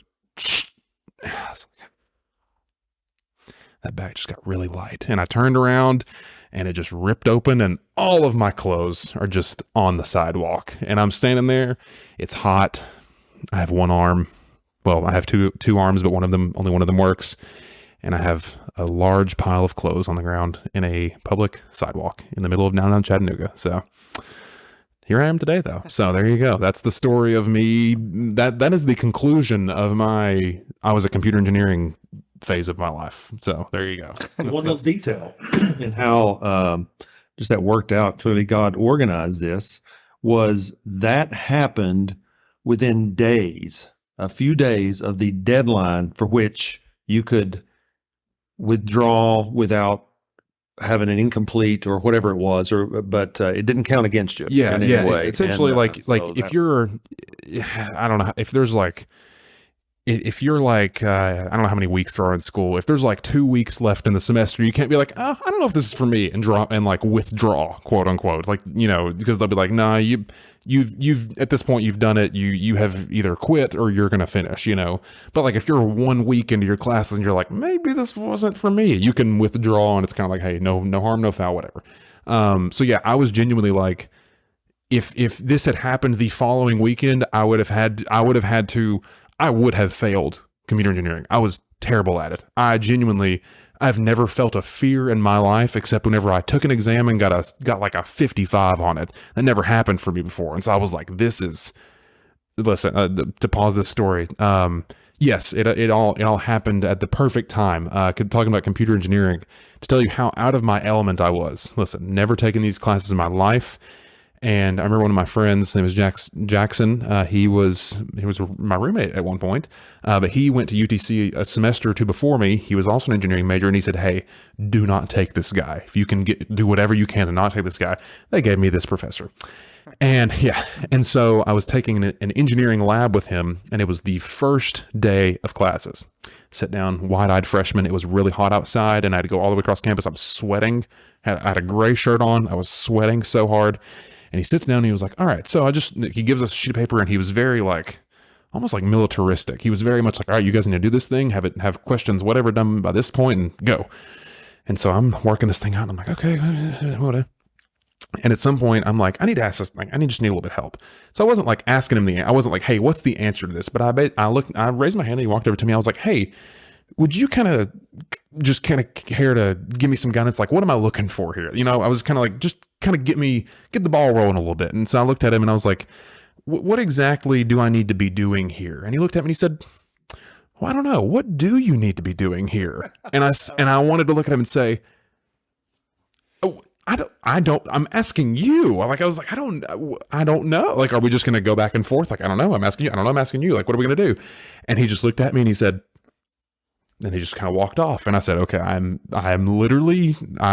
back to where I was when I started. And so, it was just a bad time. So I'm glad I didn't have to do that. And shout out to all the business majors out there. So that's what I'll finish up with that, I guess. So there you go. I remember in college they had had some electives, and I thought I'll take a coding class, and C++. It was awful, and so we broke up into groups. And I was a church vocations major, in case someone's curious. And we had to be in teams, and we had to write a program. We had to write a ATM program. So we had to code and write an ATM program that fully functioning, working. And the professor, he was in the Air Force. He did coding, and he flew a plane, and they also did coding and things for the Air Force and military, and he knew computer science, all that kind of stuff. And so they're like, okay, with each team had to have a team leader who does this. And I'm church vocation, just taking it to take it. And he calls, he's like, well, who wants to go? Like, no one wanted on my team. So he goes, all right, pick a number between 1 and 10. I pick a number. He goes, oh, it's you, Jason. I was like, there's no way I got that correct. And so I was the team leader, church vocations, leading this team of coding. And so I was like, oh gosh. So we were doing all this stuff, and it was terrible. And so we had to make it work, and you had to make it work. He had to go through and type in. And so I thought, hey, we're in Tennessee. I want to make it fun. So I made every response redneck. Like, instead of insufficient funds, it's like, you ain't got no money was the things I would have in there, all the stuff, because we had to write all this out. Nobody on the team wanted to do that. It's like, that's terrible. It's like, well, I guess I'm team leader. But they of course, like in college and group work, which I despise group work, fun fact. Yeah. And so, like, I'm doing it, no support on it. They were supposed to do each part of the coding. 2 people didn't do it. I had to do that part. And so we'd go to his office, and he had to run through the program. Started running the program, and it stalls after it. I was like, oh gosh. And so it was like a pass or fail. And I've done as much as I could, never done coding before. I was like, I tried to make up these parts. So he's like, well, all right, let's go through and fix it. Because I learned in coding, of course, everybody listening knows in coding, you change one thing, it changes 15 other things. It's just a horrible domino. And he goes, well, we'll go through and find it. He couldn't find the issue. He couldn't find the problem. And we were in his room, supposed to be like 10, 15 minutes. We were in there 45 minutes. He couldn't find the thing. I go, do I get any points for stumping you? And he sat there and he goes, yeah, I'll give you some for that. And so I passed and made a decent grade, even though that project was terrible. But he was like, yeah, you stumped me. So I'll give you pretty good credit for that. I was like, yay. So it was awful. So I understand that's awful. Yeah. And it's so you say all that made me remember, so it was probably like a week before, whenever I just look at it, it may have been literally a couple, I think it was just like a couple days before. So that was around midterms, and this is my first ever college midterms. I'm doing a major I've never done before, very bad at it. And I'm taking this, it's like basic, like physics 1 for engineering majors. And the guy, I forget his name, and he was a very nice guy, but I kid you not, he wore socks like up to his knees. Like he was he was just one of those guys. Like he was like chalk. Like he was like, I do not want a marker, but I want a chalk, and I'm going to be like, that was him. So at one point I was like, I need to go talk to this guy. I need to, cowboy up and go talk to this guy in his office and get some advice straight from the source. And so I had like a practice sheet. And so I walked in there, I was like, all right, I'm going to see if he can kind of guide me through some of these questions. And if I can kind of figure out what he's doing, maybe I can, because the questions have got to be similar on the test and whatever. So I walk in there and I'm like, hey, Dr. So-and-so, what are you doing? He's like, yeah, what's going on? And I was like, well, just wanted to ask you a few questions before the midterm exam. And he was like, okay, what have you got? And I sat on the sheet of paper and I was like, would you care to just walk me through this question right here? Would you just care to you do it, like step 1, step 2, step 3?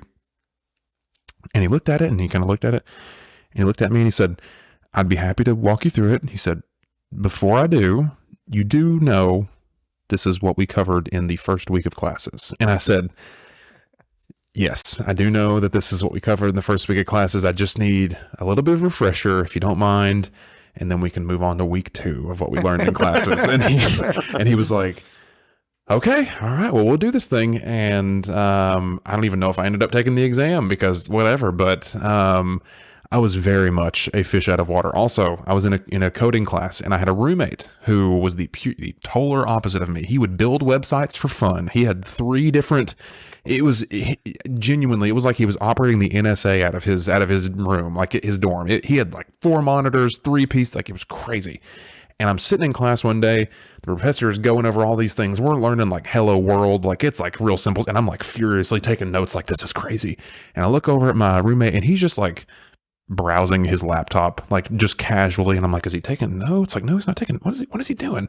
And I look at him and I'm like, hey, are you like, he's teaching? Are you good? And he doesn't even look at me. He's just typing on his computer and he says, yeah, I think I'm good. I could teach this class if I wanted to. And he just kept going. And I said, wow, we are different breeds here. And he just kept going. I was like, okay, I'm just going to keep taking notes. So shout out to all the engineering and specifically computer engineering majors, because that is a world that I don't know anything about and don't really want to know anything about. So keep doing your jobs, keep paying them well, and go to school, kids. So that's what I got to say. So And so with all that, the jump park, throwing himself into the wall, is what Bob Ross might call a happy accident. Yeah. It got him out of all that. It wasn't my brightest moment, but it worked out in the end. So it was certainly a happy accident. It wasn't a fun accident, but one thing that was funny about that, a lot of my friends I'd made in Chattanooga didn't know I had dislocated my shoulder beforehand. And so I knew what it felt like. I knew very well what it felt like to dislocate your shoulder. It's not fun. I wouldn't recommend it.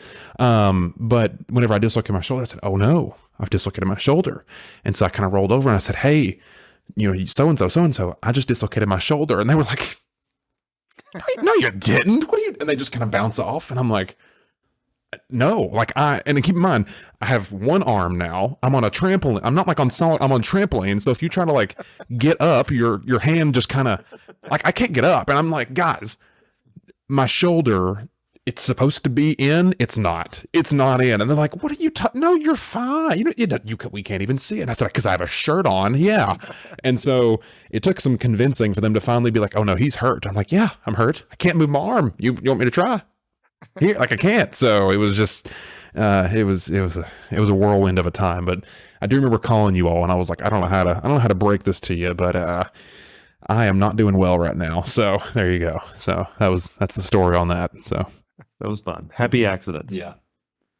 So back on your podcast, and maybe we'll start winding down here in a minute. But you got one segment. What do you call it? Living Faith. Yes. I think, is that right? Yes. Yes. So tell us how that came about. So this is a segment that I'm still kind of workshopping to a degree, and I don't know what this is going to be in the future, but I'll tell you my mindset of what it was when I started it, and I'll tell you what I hope it ends up being in the future.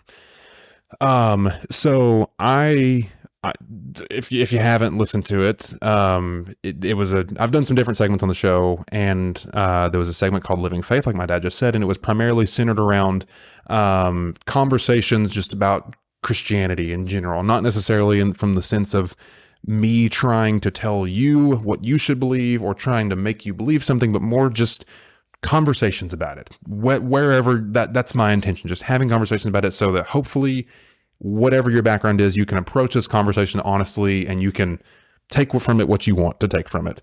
And so I did a couple different episodes. I did some interviews. I did some where it was kind of with me, and that was, for me, that was my way of trying to use what I feel is something. I feel like I feel like having conversations is a talent of mine. I feel like if I don't use this in some way in this regard, then it's kind of I'm missing one of the boxes I could check, in my opinion. And so it started with that, and I did 2 interviews with it, and I did 2 episodes where it was just me. And I have come to the conclusion, I haven't done one of them in a while, not because I don't want to do it, but I'm trying to figure out the best way to do it, because I've come to the conclusion, if you're a keen listener of this podcast, you may have noticed that I haven't done any episodes where it's just me in a while, because I don't like talking to a wall. I just don't like doing it. I really just don't. I thought I had a lot to say, but I don't when it's just me. I just kind of keep to myself when it's just me. And I don't want to waste your time. I really don't want to. I also did a segment called Sincerely Yours Truly, where the idea was you're just going to hear me talk about things I want to talk about. And there are things I do want to talk about, but as you can see, I prefer to do it with other people. I don't like just talking to a wall and trying to pull words out of thin air, because it's just not what I'm best at. Some people love to do that. There's people that record videos in their basement, just them, and they'll talk for hours. That's not me. And so that's where it started. Where it's at currently, I haven't done one in a while, not because I don't want to, but because I want to find the best way to do it.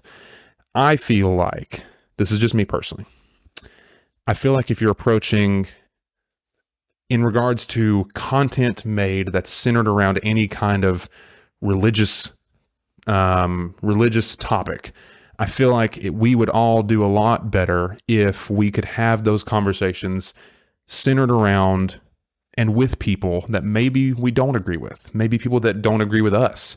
Because honestly, I don't really want to sit here and be like, you know what, you're right, and I'm right, and you're right, and I'm right. And that's just, you're right about me being right about you being right. Like, that's what good does that do anybody? If you are a Christian, the best thing for your Christianity is to be challenged.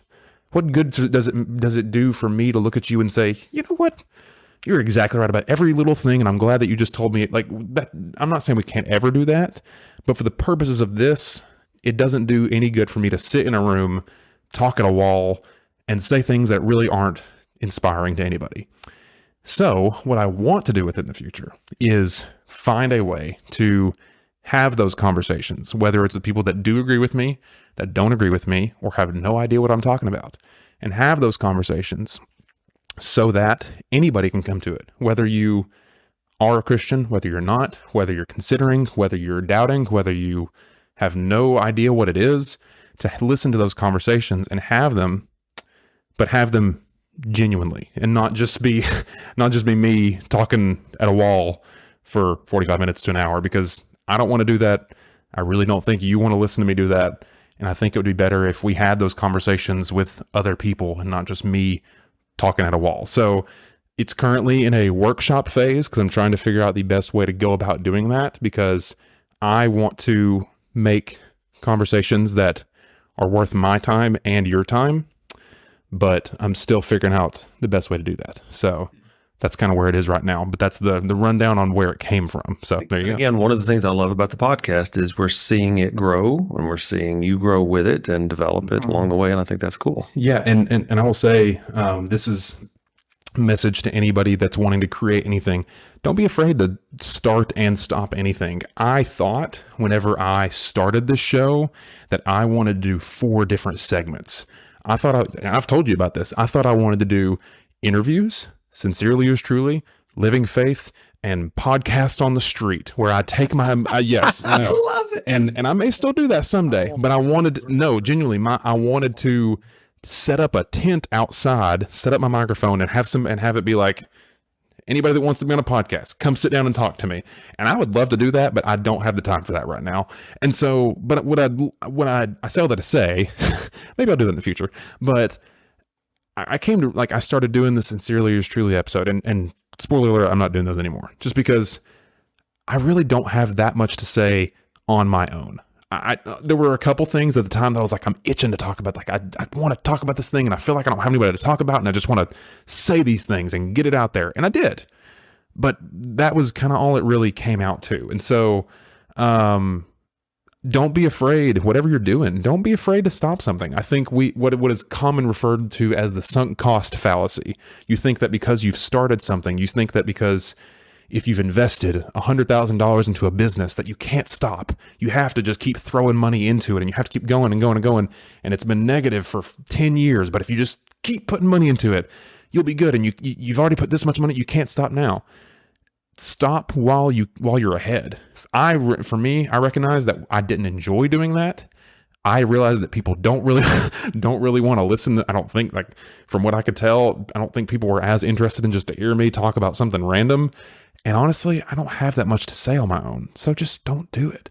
Do the thing that excites you. And for me, that's this. I want to talk to people about the things they're excited about, whether that be our jobs, our hobbies, our belief systems, the things we don't believe, like those are the fun conversations. You don't want to hear me talk about whatever for 45 minutes, and I don't really want to do that either. So that's kind of my advice, is whatever it is you're doing, don't be afraid to start, but also don't be afraid to stop. You don't have to force yourself to do something you don't want to do, because I'm getting a lot more enjoyment out of having conversations, even though they require a little bit more effort than just plugging in a microphone and being like, hey, it's me. I'm going to talk about something for 45 minutes that you and I don't want to listen to. Let's go. And then we do it. Like, that's not, nobody's getting any good out of that. So yeah, there you go. Very cool. I like it. The podcast on the street. I want you to do that. But here's the thing.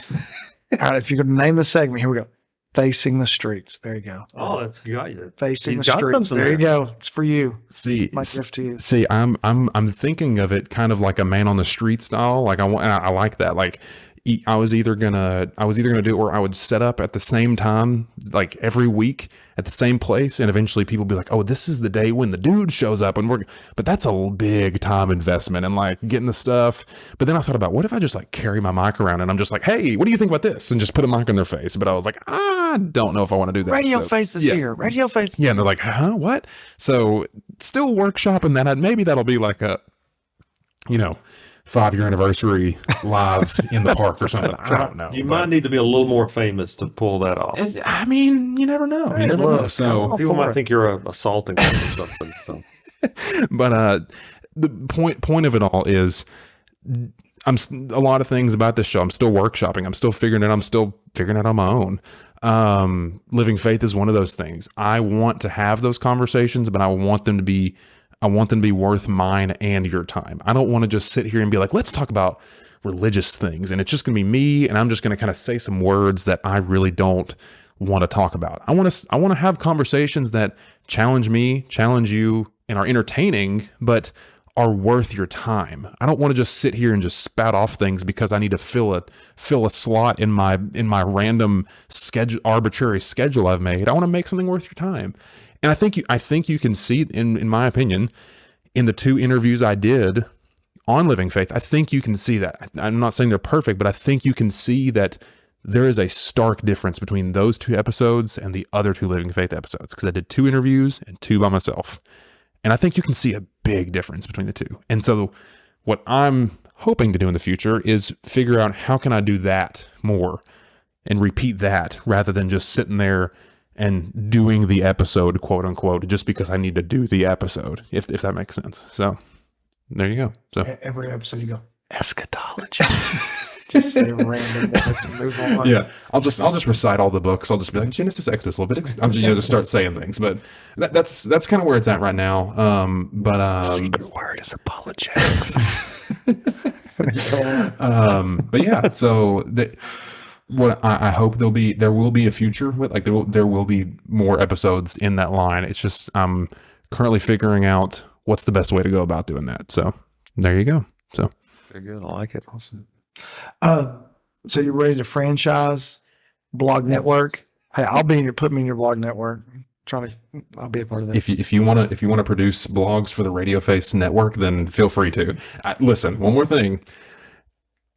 I would be lying if I said I didn't think about doing some blogs, and I did, and I wrote some. And at one, because when I was still figuring out things, I was still like, maybe I need to do a blog too. That would be really cool if I did episodes and a blog.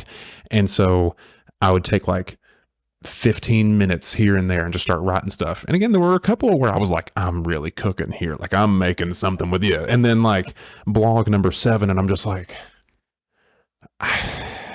words. I don't know. I'm just, it's like, I don't really want to say it. So maybe they'll see the light someday. Maybe they won't. Maybe I've already mentioned some of these thoughts in an episode prior, and you'll just have to dig it up. But there are some blogs that I've written that have never seen the light of day that are out there in the world somewhere. So yeah, I've what you said was so important. The idea of being able to quit. No, this isn't working, because it's hard when you start. I mean, years ago, blogs, I mean, they're still going, but they used to be so popular. You'd have blog book tours, and that still happens to a degree, but that was it. That's how authors were even getting out and all this kind of stuff. And if you want to be an author, you want to get noticed, you got to have a blog. And I was like, oh, I couldn't stand writing blogs. But it was that idea of, I'm like, I'm doing it. And I'd start, and I get 5 in and go, this is the worst thing ever. Yeah. But the idea of, and I struggled with that, of being like, but I've got to do this, but I've got to do this because this is what you're supposed to do. You got to do that. And it took me a long time to be like, no, it's okay for me not to do that. But I think it's so important, to tell yourself, like I said, even quitting while you're ahead, but the idea of being like, no, I'm okay. And when this is the pet portion of the episode. I'm gonna keep this in some way. That's Millie saying, "Amen, brother. Amen, brother." But of going like, it's okay because there's so much of like we do, especially in creative, that you just feel like you're supposed to. Yes, like, it's not me. Yeah, and I will say also 100%. I think also two quick thoughts to kind of think about this. I think we live in a time where there are we are made to believe that everybody is doing everything, and that if you're not doing something at every hour of the day, then you're just kind of wasting your time. Like that was kind of what I remember. That I know some people that started very successful blogs, and I was like, oh, they're doing it. Like I can do that too. Like I should, if I'm not doing that, they're doing it and I'm not doing, like I need to be doing that.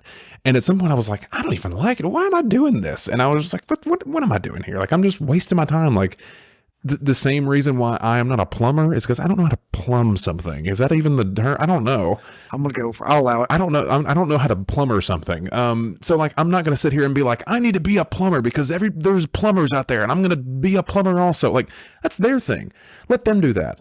That's not my job. What I like doing is talking to people, and I'm not saying I'm the best at it. I'm not, but I have a lot more fun and a lot more excitement out of doing that. And I have a pretty good feeling that you would probably prefer me to talk rather than write some things that I really don't care about. So yeah, I mean, learning to stop when it's not worth your time. Cause also one more thing, I have found I was so worried that if I didn't do the two other segments were largely just me. And I was so worried that if I dedicated my time to doing only interviews, then I was going to be so stressed for time because I got to find people. I got to book them. I got to schedule a time for you and me. We got to, like, there's just more effort that goes into it.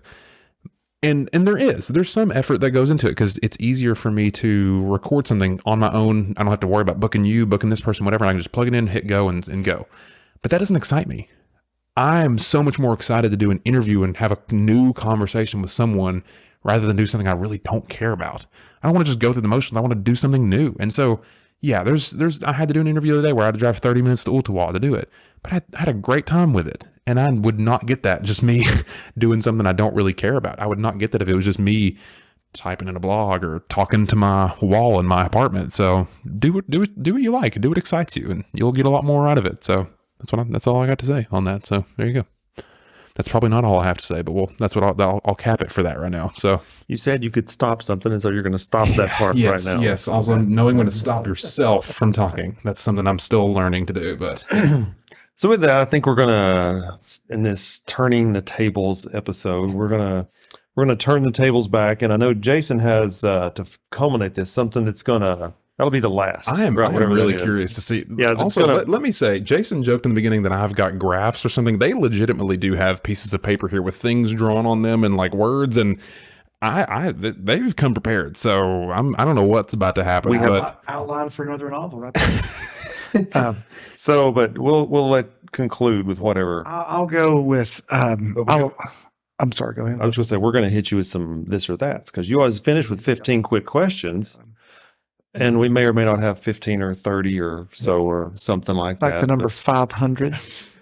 Listen, I'm happy to entertain your questions, but quite literally the stop button is in front of me. So I will threaten the power I have if we get to question 70 and I'm like, this is too far. That way. Yeah. Okay. So right. I love the, I think I mentioned this before because it reminded me of that, but Inside the Actors Studio, James Litton, the big school that they would do, and they always interviewed, big name actors, small name actors. And at the end of every episode, he always said he'd ask the final 10 questions. I'm not going to ask all 10 of them because some of them aren't appropriate, but for this podcast. And so he'd always say that it was based on the French television personality, Bernard Pivot, which I'm sure I'm from Tennessee. I'm saying it wrong, but James Linton would ask these questions. And I always loved the questions. The same questions, those 10, because it came from some French television personality. But there's a few of them I always liked. And so I'm going to ask you a few of them. He would say, what is your favorite word? Oh, I know this. My favorite word is plethora. Hold on. I'm going to turn you down real quick. My favorite word is plethora. That is a great word. It's just fun. It means many things. Literally, it means many things. Second, just say it. Plethora. It sounds like you're doing a somersault. Plethora. Anyways, I've thought too long about that. That's my favorite word. It's just a good one. Anyways, I had to turn them down so we could hear that, but there you go. Okay, to go along with that, have you ever seen the movie Three Amigos? I don't know if I've heard of the movie Three Amigos. I'm not gonna lie. If you like the word, would you say I have a plethora? All right, that's a part of that movie. Okay, it's an old movie. Steve Martin, Martin Short, Chevy Chase. Yeah. Watch it. It's fantastic. Yeah. And it has your word in it. There's people have done shirts. It's one of the most quotable lines from it. It's just a good word. So no, really. Yeah. 3 You minutes. need to watch the movie. I'll check. You need to watch it with I will check it out. This I will week, check it I'm out. going to text you and ask you. I will All check. right. Yes. What is your least favorite word? Least favorite word. I haven't thought about this one as much, so I'm not as prepared. Least favorite word. I will say one thing. I'm not one of the people that's like there's some words people are like, oh, I don't like, so there's some words like I don't like whatever. Like generally, I'm not like grossed out by words or anything.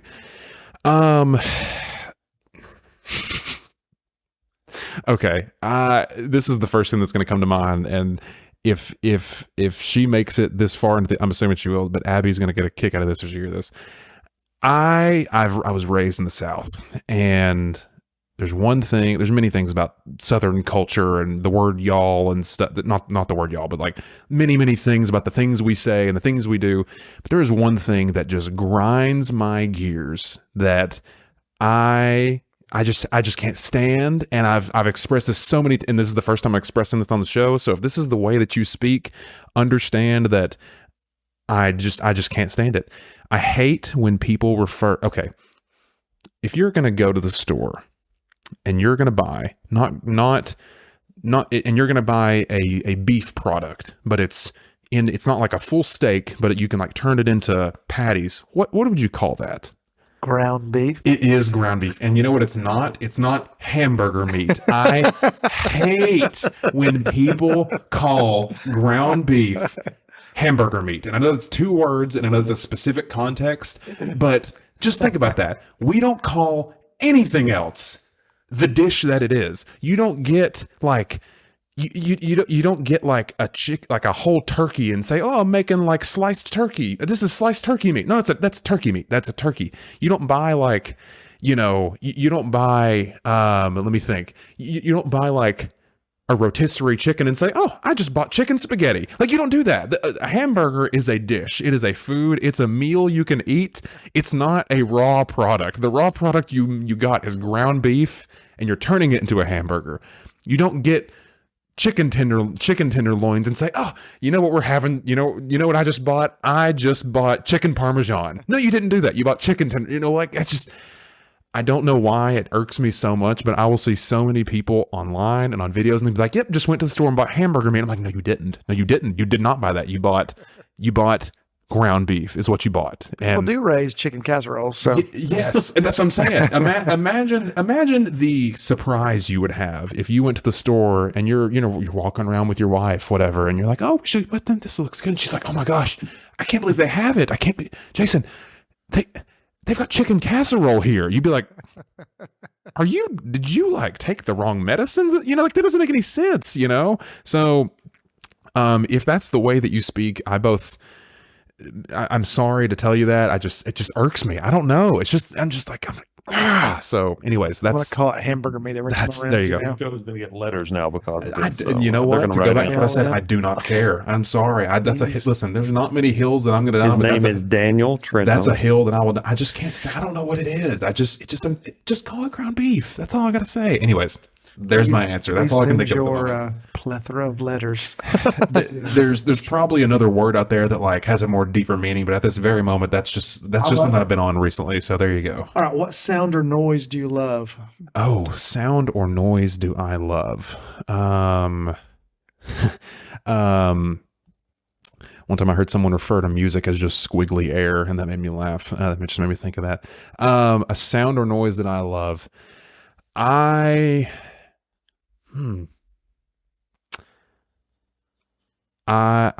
Okay, this is just where I don't know how I'm getting here, but I love the sound of paper ripping, but not like gift wrapping paper, because there's nothing like, yes, it's fun to get gifts, but there's nothing like nailing a gift of me being like, oh, it's your birthday coming up, and I have the perfect gift for Jason or whoever. There's nothing like getting that, and like the moment when they start to open it, it's like, they're gonna like this. They're gonna but also on the other hand, like there's nothing quite like getting that thing you've been wanting. Like it's like, oh, it might be this, it might be that thing that's, and it's like it's the thing you've been wanting, and it's like the moment of it. It's like, not, I almost said Schindler's cat. I'm thinking of what's the cat? The Schrodinger's cat. It's like it could be. It's not. No. It's not. Yeah, I was like, for some reason I was thinking of Schindler's List, and I was like, it's the cat, but it's not. I was like, what am I trying to say here? Schrodinger's cat. It's like it could. Yes. Perfect. It's just listen, in all seriousness, it's like it could be anything, and from the standpoint of being from the standpoint of being the recipient, it's the moment of like, this could be anything, let's see, and you're ripping it. But it's also like, on the other hand, if you have a great gift for somebody and you're like, I've had this thing for 3 months. It's been hiding in this spot. I wrapped it. I can't, like, you are about to just be so excited, because I've had those moments on both sides, and it's just fun. So I'll say gift wrapping paper being ripped open. There you go. And then opposite, what sound or noise do you despise? This is going to be very, very common. I know Dad's answer. This is, I hate forks or knives scraping on a plate. I hate it. And I understand that it happens. I know that I've done it before.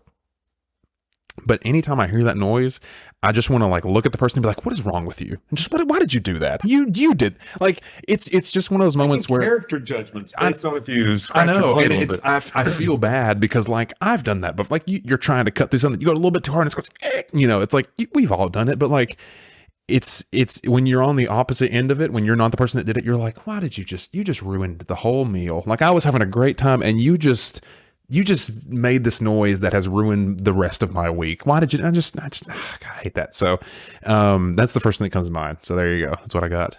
Those are the ones I pulled out of that. But all right. So Jason's going to have the grand finale here in a minute. And so here, Daniel always finishes his episodes with what he calls 15 quick questions. And we have some quick questions, and we'd love quick answers. But if you have some commentary on it, just fire away at us. I will try my best to be quick, but I cannot guarantee there won't be some commentary. All right. Are you ready, folks? So. And you're welcome to keep score at home. All right. Ready? Air guitar, air drums.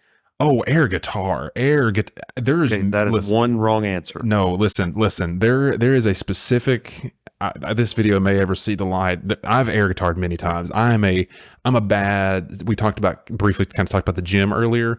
I'm real bad about in between sets, just shredding something. Like, that's just, I hate to be that guy, but man, Abby's got some good videos of me just like in the apartment, just ripping it. Just something's playing and I'm like, yes. And also that was like the first instrument I wanted to try to play, and I could a little bit, but like, God, I just want to be that guy. Just want to, yeah. So anyways, there you go. All right. That's what I'd say. Sausage or bacon?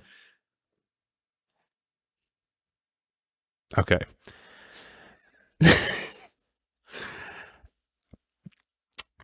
If you had asked me 10 years ago, I would have emphatically said bacon. And I'd love, bacon's great. Honestly, right now, I'm probably going to say sausage. And I know I feel like I'm turning my back on my former self, and in a way I am, but I just think like bacon can be a little bit divisive. If it's not the way you like it, you're kind of just up the creek. Like, if you like it crispy and you get it kind of, it's like you like bacon, but it's like, man, like whatever. But like, if you want sausage, you're not going to be too upset if you get a link or a patty or it's ground up. Like, it is what it is. Also, listen, I'll say this. I love bacon, but I'm not going to eat it on its own. It's just not filling. It's not filling on it. You're gonna have to give me a lot of bacon for me to be like, that was a good meal. And also, if you eat that much bacon, you're gonna be feeling real bad. But like sausage, you can get chicken sausage. You can get, I know there's like the bacons, but like, I think it's, I don't know. I would rather have like sausage meat, and there's all kinds of different sausages. So then sausage. We're done here. We're done. I love Patties bacon. or links? Which way are you that's, going? That's my question. If you say that, I have to. I know you said what you said, but Yeah. patties or links? So I'm going to say patties right now because I think they're Wrong again, by the way. so If listen. you're keeping score at home, So Daniel, listen, you have to get one. I'll say this. I'm going to say patties for a few reasons. One, I think I prefer a sandwich. If you give me a hot dog or hamburger, I'm going to take a hamburger. So like that, any kind of if I've answered that, I'm sorry. But I'm going to take a sandwich variation over a hot dog variation any day. I had two other reasons why. You can get you ever gotten like a sausage link and it looks kind of sweaty? Like it's just kind of like weird looking, you know. Yeah. Those are just kind of worked for you. It's like the hotel sausage. It's kind of like should I trust this? Like I don't know, you know. So there's that. And also I'll just say this. Maybe I should know this by now, but I'm just gonna admit it. I just don't. The wrapping on a sausage. It's edible, right? Yes. Yeah. Have you been eating it? Yes, I have. It's the M&M thing when I text you. But this is the thing. Yes. This is the thing. Like, I'm fairly certain the casing on a sausage is edible. Oh yes, it is. But I'm not sure where are you buying your sausage. I don't know. I just don't like. It's interesting to me that he doesn't know the answer to this. Yet he's been eating it anyway. Well, it's kind of. I know it is because I've eaten it and I'm still here living to tell the tale. But I'll second guess myself and I'll be like, great way to figure that out. Maybe that I just got lucky. And also, I don't know. I don't want to eat my food with like something on it. Like to me, it's like the equivalent of like eating. You ever like? It's like eating a bun with like the plastic wrapper. I don't know. It's just like I know that's not what it is, but in my head, that's what it is. You know, so. I still love link sauce. Like I'm not saying I'll turn it down. It's just I kind of look at it a little funny sometimes. So there you go. Some pig in the blanket, that pancake wrapped around the sausage link. Well, okay, that's not what I'm not. I don't mean like that. I mean like the casing itself. No, I'm saying, but no. Would you eat that though with a sausage link? Oh yeah, 100%. Oh no, listen. In high school when they had like the pancake corn dogs thing, those are my jam. Those were awesome. So, yeah, that's what I would say. So there you go. All right, so this one's for your mama. Desserts, share or no? So I'm assuming I'm in a standpoint where it's not like a sheet pan, right? No, it's a single serving dessert. Okay. You're at a restaurant, share or no? Okay. I think if I'm at a restaurant and it's me and you and we order a single serving, one of us has made a decision there. It's kind of, you know what I'm saying? Like it's like, think of it this way.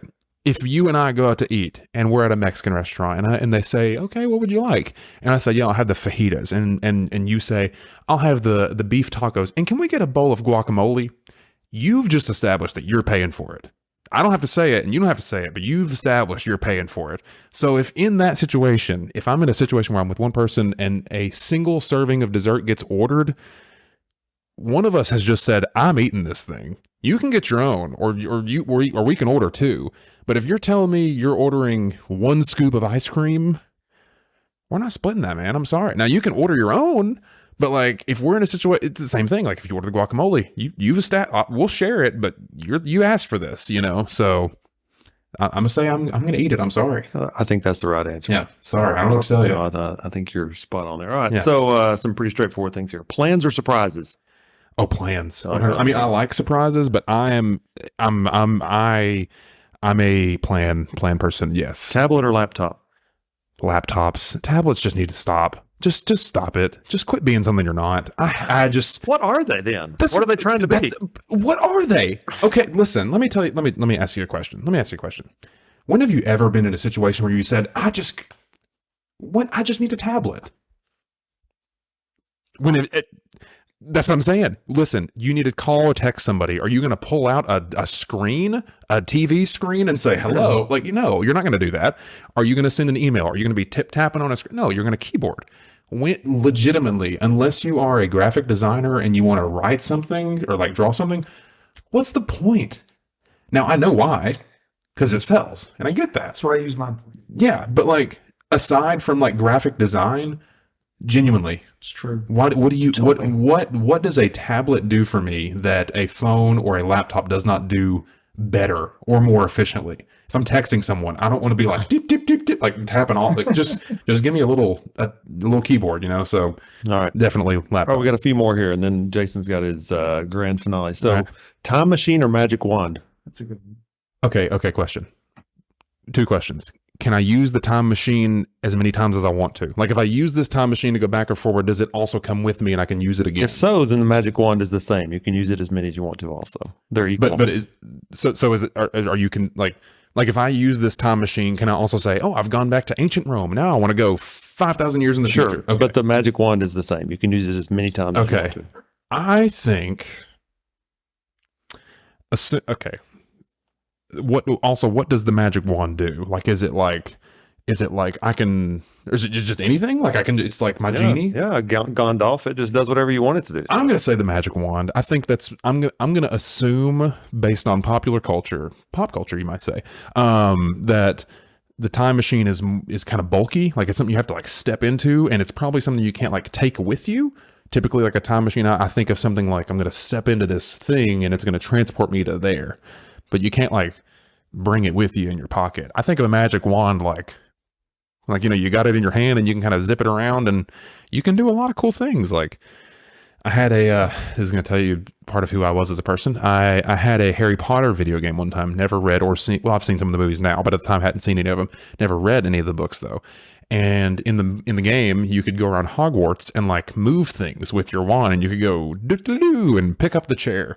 And I just thought it was funny. I would like pick up chairs and just like throw them at people and just be like, "Hey, Ron," and just like throw them, and they'd be like, "Ah," and they'd be like, "Harry, you're crazy," and they just kind of walk on. And it was like, "Yeah, that's kind of fun," you know. So I'm gonna go magic wand with that one. Very good. Cookies or brownies? Cookies. Yeah, I thought you both. I love brownies, but I feel like I can eat 100 cookies, and I feel like I'm going to max out of 50 brownies. So there you go. All right, sticking with food, fries or tots? Fries. Really? Yes. Okay. Listen, if assuming it is done perfectly, tots. But that doesn't happen. You ever gotten a tot and it just crumbles in your hands? And it's just like, I don't want to go fishing for potatoes in my ketchup. Like, that's not what this is for. I want to get something, dip it, and it crunches. Okay, I feel like the potential to mess up a tot is much higher than the potential to mess up a fry. You know, so the cousin of the tots, the hash round. Considered this. Listen, at this point, we're just kind of. I love hash browns, and I love how they've been considered a breakfast food. Also, when it's just the same thing, you know. But yes, I love hash browns. I would like to shout out the humble potato at this moment because they can do a lot of things: baked potato, sweet potato, fries, hash browns. Hash rounds. What is the Mr. difference? Potato Head. Mr. Potato Head. I mean, it can quite literally do so many things. And potato battery. Yes, exactly. Potato battery. And potato gun. And also, listen, there is a. One of my brothers had one of those. I think it's hilarious how like most plants are like, I need sunlight and sun and good soil and rain and like good things. And a potato is just like, just bury me underground. And I'll see you when I see you. And they're just good. So there you go. All right, just a few more here. What we got here? We got flying or turning invisible. Okay. So I'm going to assume I'm flying at like the speed of Superman, right? Like I'm not just like coasting at 30 miles an hour. However you want. I'm going to assume I can fly like Superman. I can just go and just like fly off at supersonic speed. I'm going to take flying because I think that going invisible would just get kind of old at some point. Like it'd be cool. It would be a great party trick if you were like, hey guys, watch this. And you're just gone. Like what? But at some point it's like once you pull the pranks on your friends and you've like done the kind of things you want to do when you're invisible, it's like, okay, well, I'm just going to be visible. Like I've lived my whole life being visible and I really don't think I'm missing out on that much in being invisible. But if I could fly, if I could just walk outside and be like, hey, do you want to go to Bali? You want to go to Turks and Caicos? All right. Let's go. And I just, there you go. Yeah, So then you have to figure out how to get clothes that reflect light. And it was just such a pain. and Dillard's just doesn't carry They that. don't. So yeah. They don't. All right, we got 3 more here. Bowling or putt-putt? I'm going to say bowling because if you're good at putt-putt, it's concerning. If you're good at bowling, it's impressive. So did I say that correctly? I don't know. I may have got yes, bowling because if you're good at that, it's impressive. If you're really really good at putt-putt, you've spent too much time with Put this. the hours in. Yeah, it's impressive, but it's like why are you what So there you go. All right, Mario Kart or Rock Band? Oh, okay. I'm gonna say Mario Kart because you can play Mario Kart by yourself and have a great time with it. And it's just not the same with Rock Band. It's just not that, like, it's fun, but you're always kind of like, I want my drummer or I want my singer, It's like I'm missing pieces. But you can do the same, like you can do both of Mario Kart. I've played many Mario Kart games by myself, had a great time, and it's challenging too. But I've played Mario Kart also with friends and been like, yeah, like I got first. Like, sorry, I don't know what to tell you, man. So I'm gonna go Mario Kart. All right, here's my last one, and I'm really curious to see how you and Jason interact on this. So it's DC or Marvel. Okay. So I will let me preface it. We probably had this conversation or part of it whenever we were talking. I am going to preface this by saying I am a normie. I am not someone that grew up like I didn't read the comics. I got into it when Marvel was popular. Like when it was really popping and like it was going like that was when I got into it. So like that's where I'm coming from. I'm going to say when it's done at its best, DC. I loved the newest Batman movie. I loved that movie, and it's 3 hours long, and I would watch it he's my favorite superhero because he doesn't have a superpower. He's just rich and can beat you up, and it's just hilarious. I love that character, and I think there's some great characters in the DC universe. But from the standpoint of where I primarily consume them in movies, I'm going to take Marvel because there's just in my opinion, there's a lot of duds, a lot more. The ratio of duds to wins are much higher or lower or whatever it's supposed to be in the DC universe, in my opinion, compared to Marvel. Now, I will say, ever since Infinity War and ever since Endgame and ever since like the Spider-Man movies, I don't really care as much. Don't watch the TV shows. Kind of lost my luster for them. And I know that's not the most hot take in the world, but I'm going to say Marvel. So there you go. So how about that, Jason? Flash comes out in June. It's going to be amazing. I am excited for that. I'm very excited. I'm one of those that, I don't have to tear one down to lift one up. More comic book movies is better for all comic books. And I am the bagged and boarded, own over 7,000 comic books and all that stuff. But it's the same, like when I was a kid, I had Lois and Clark, The New Adventures of Superman. And it was an adult soap opera that I watched because you didn't have options. Now it's so much point. It's like, oh my God, it's like if you buy comics, there's so many titles, you just can't keep up. And then you just kind of hit the crossovers when you can. But it's so even the ones that don't do well, I love it because it's, 12-year-old me would slap me in the throat and be like, it's comic book movies. And they're done well with a lot of money, and they look great. Yeah, there are some like some DC movies that I really enjoy. Man of Steel. Man of Steel is a great movie. I know they're not the same universe, but I love Joker, and I love the new Batman movie. I think that despite the flaws, I think Batman vs Superman has some cool ideas. Oh yeah. Not that we have to hash all this out, but I think there's some really cool ideas in it. I haven't seen Wonder Woman, but I've heard the first one is great. Really enjoyed Aquaman. Yeah, really enjoyed so like I'm not saying it's just like, oh, it's trash. Like it's just generally I have more fond memories of like the prime of Marvel. But let me say this, and we'll put this to bed.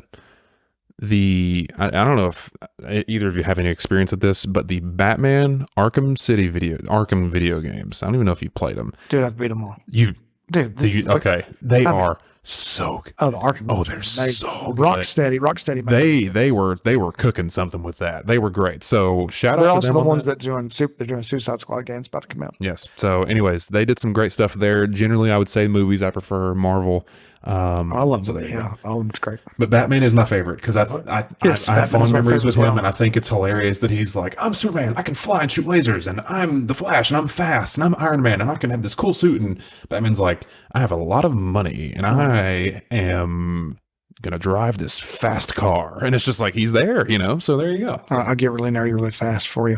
There was in the Justice League comic books because it's source material. When I was in high school, there was a storyline. It was called Tower of Babel, and the whole thing of it is all the Justice League were getting defeated. Like it was this huge thing. Vandal Savage, big bad guy. So if you're a nerd, you know what I'm talking about. But anyway, beat them all, and it turned out the reason why they were all beaten was because Batman had over the years had built contingencies for every single one of them. He had designed the ways that you could beat every single hero, and to the point of all this kind of stuff and hallucinogens and all this kind of stuff. And so he had them all. All of them were to the point of juicing up Superman's power and everything. But at the very end, the guy who was doing it knew Batman's secret, but he never cared to tell. And the way he beat Batman is Bruce Wayne went to go visit his parents' grave, and he dug up their bodies and sold them. And so that put this huge, big, it was awesome. It's called Tower of Babel. It's an awesome story. But anyway, all right. So the last question, this is one of those, all right, this will be, if you're counting kids, the second Star Trek reference that I've made, and I'm not a huge Star Trek fan. This is the Kobayashi Maru, which is the unbeatable scenario. You know what I'm saying? So, all right. So here you go. Now, say what you want. This is the question. All right. I'll wait for you to finish your drink. Yeah, this you're ready. Thank you. Okay. Slap a baby or kick a puppy?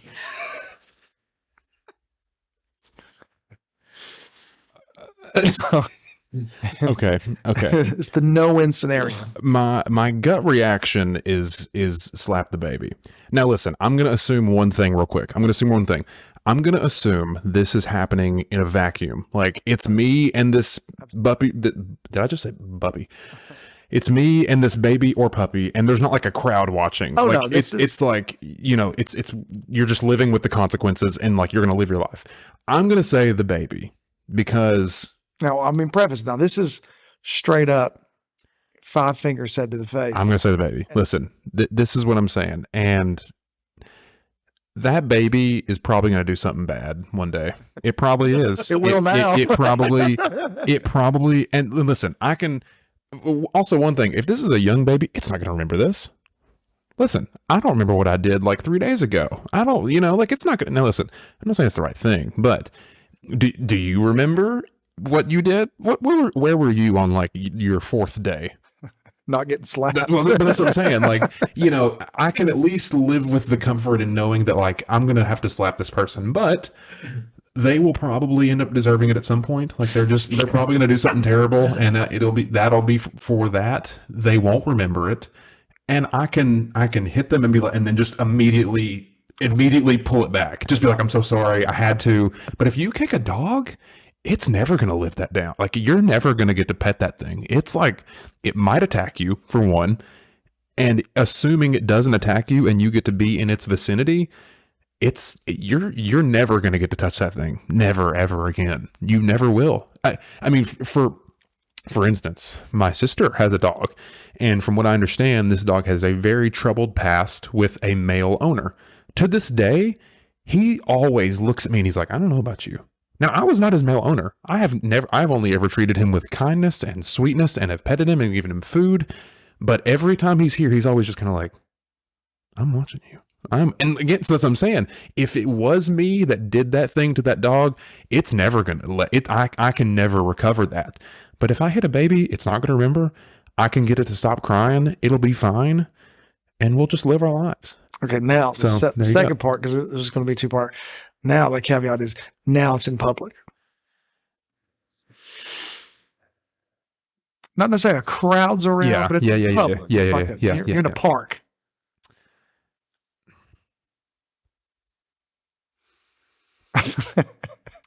I'm gonna be a man of my word and just say the baby. I'm gonna be a man of my word and say it. I know that it would probably be smarter for me to say the puppy because I could play it off like, oh, it was attacking me, or like, oh, it was a Rottweiler puppy, and But I'm not. You know what? This is the path I've chosen, and I'm just gonna live with it because listen, we live in a day and age where lots of things happen. So eventually, people will forget about it. I can move.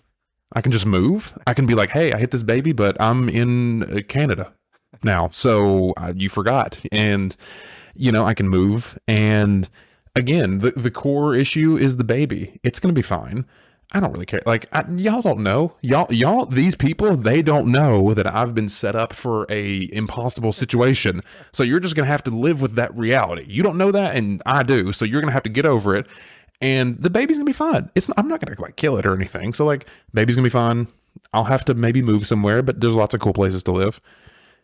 And it won't remember it. And it will mend our relationship. And I'll send it a really cool letter one day, and I'll say, hey, listen, you were 3 days old one time, and I did this horrible thing, but look now. Look how we've grown. Look how we've changed, and here we are. So that's what I'm going to say. That's my answer. I'm sticking to it. So there you go. Daniel has watched Star Trek, so I don't know, but in that one, James Kirk, and I don't remember, he wasn't captain yet, was he? He was that was part of his, wasn't that what they had, the school they had to go through, right? Well, that was the no-win scenario. Right. In Wrath of Khan is when it came out. Right. They had that. He did it when he was in. But he beat it.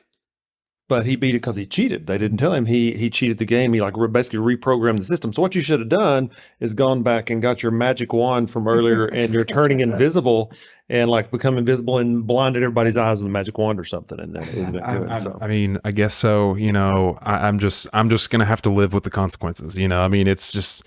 I don't want to be one of those. I'm just gonna have to live with it. So it would not be. I would be an outcast in that community. Heaven forbid it's like in the middle of downtown Manhattan, and like everybody's like, this person's terrible. Like you just fit in there. Best case scenario, I feel like it would have to be in like a small town, because like that place is gonna hate me, but like no one else is going to know who I am. You know what I'm saying? Like I'll just move to a different country, grow a beard, shave it, grow a mustache, change my name. There you go. I'm a different person, different life. Y'all don't know me. And I'll never be welcomed into that community, but I'll be opened into arms somewhere else, and it'll be fine. So that's what I'm going to go with. And me and that baby will grow up and be cool. So we'll be friends. Well, Daniel, you have been a super sport about this, and we've gone a long time. I don't know what it is, but we've gone a long time. Jason, you both it's been 4 hours. I'm just kidding. No, it's been 4 hours. But this has been a lot of fun, and I knew we would occupy this time really well. But I just want to end by saying this: not only was it a lot of fun, but man, as your dad and as a fan of the show, I'm just really proud of you, and I know everybody else really enjoys this too. So. Love you. Well, I love you too. And I want to just say thank you both for making the time commitment to do this, but also thank you for doing this episode. Thank you for you being a guest, and now you also being a guest on the show. I guess I was technically the guest, but whatever. Who knows who's the guest at this point? But this has been great, and I will say one thing. Like I like to talk about things, but I'm always a little bit hesitant to talk about things that excite me when I'm not prompted. Like if you ask me about something, I will tell you, but I don't want to just come up to you and be like, let me tell you about this thing that I'm really excited about if you didn't ask. And so this is something like, I don't really talk about the show a lot because like, I don't know if people want to hear me talk about my own show, but it's been cool to get to talk about it. So thank you for asking the questions. These have been great, and I have appreciated it, and I would be remiss if I didn't say thank you to everyone that has listened so far in year 1, and excited for year 2, so year 2 and beyond. So thank you all very much. It's been proud a pleasure. of you. It's awesome, buddy. You're doing a great job. Well, thank you. It's been a lot of fun, and I've been asked by people before, like, what do you want to do with it in the future? I really don't know. I don't know what this is going to be in the future. I don't know, but I'm going to keep doing it. So I'm excited, and I hope that people enjoy it. And here's the conversation, I guess. So yeah, that's what I got. So thank you all very much. Is there anything else you'd like to say before we finish up? Oh, thank you for asking me to be a part. Yeah. I was very humbled by that, and this has been fun. Again, I just going through it, I'm just looking at all the things that you had done. I'd mentioned before in the podcast. I can't wait to see or listen, I should say, to all the different things you do and the impact. And you have a way when you talk to people of making, I know when we talked, and I don't have a problem issue talking, but it was so comfortable. And I mentioned to you then, like we were talking, but when you hit record Like the persona came, and it wasn't, you didn't change who you were, but all it did was it just brightened. Like you just had on who you were, you just made it a little louder. Didn't change who you were, didn't change it. Just, you were a little louder, a little brighter, and you could tell you had that. Of course, not just your voice, but your whole persona was you were there, not as a show, as a fake, but as of, hey, this is what I'm doing, this is who I am. It just became brighter, and it was really cool to see. And it was awesome. And again, we talked about things that I didn't plan on talking about, and I know you've done that with other people, and you have a gift with that. And I just can't wait to see what you do. Well, thank you. I appreciate it. It has been, for me, I love talking to people, and I love hearing people come up to me and say they've listened to it, and people have left reviews on the show, and if people have been very, very kind, and I feel so honored that anybody would spend any of their time to listen to me say words, because that's what this is, and it's hilarious and absurd and awesome all at the same time. The fact that people would willingly take time out of the day that know me and that don't know me and download something and say, I'm going to listen to this guy talk to this person, and I'm not even going to see them do it, and I'm going to enjoy it. That's awesome. So I love that.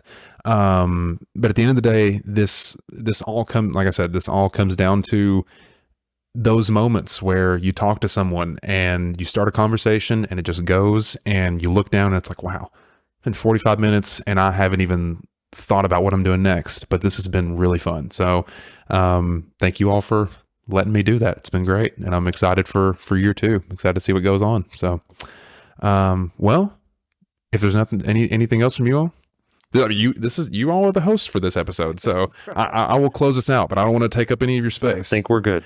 All right. Well, I guess I will close off and say thank you to everyone that tuned into this. If you have made it this far, I'm just going to say, give yourself a pat on the back. This is definitely the longest episode we've done. I don't say that in the back. Like that's exciting. This is going to be cool. But thank you for tuning in.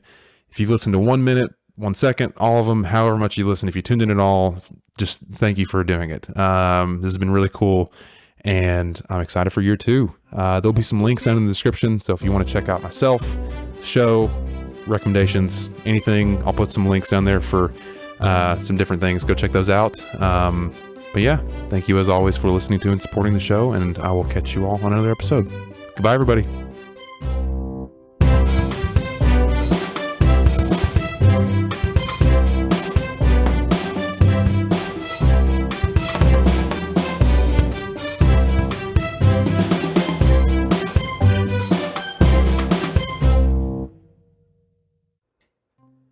Thanks for tuning into this episode of the podcast. As one final reminder, if you'd like to support the show, then don't forget to rate and review the show wherever you get your podcast, or share it with a friend.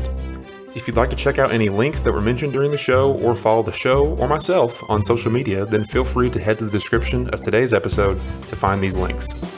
As always, thank you again for checking out today's episode, and I really hope you enjoyed it. I will catch you all on the next episode of the podcast. See ya!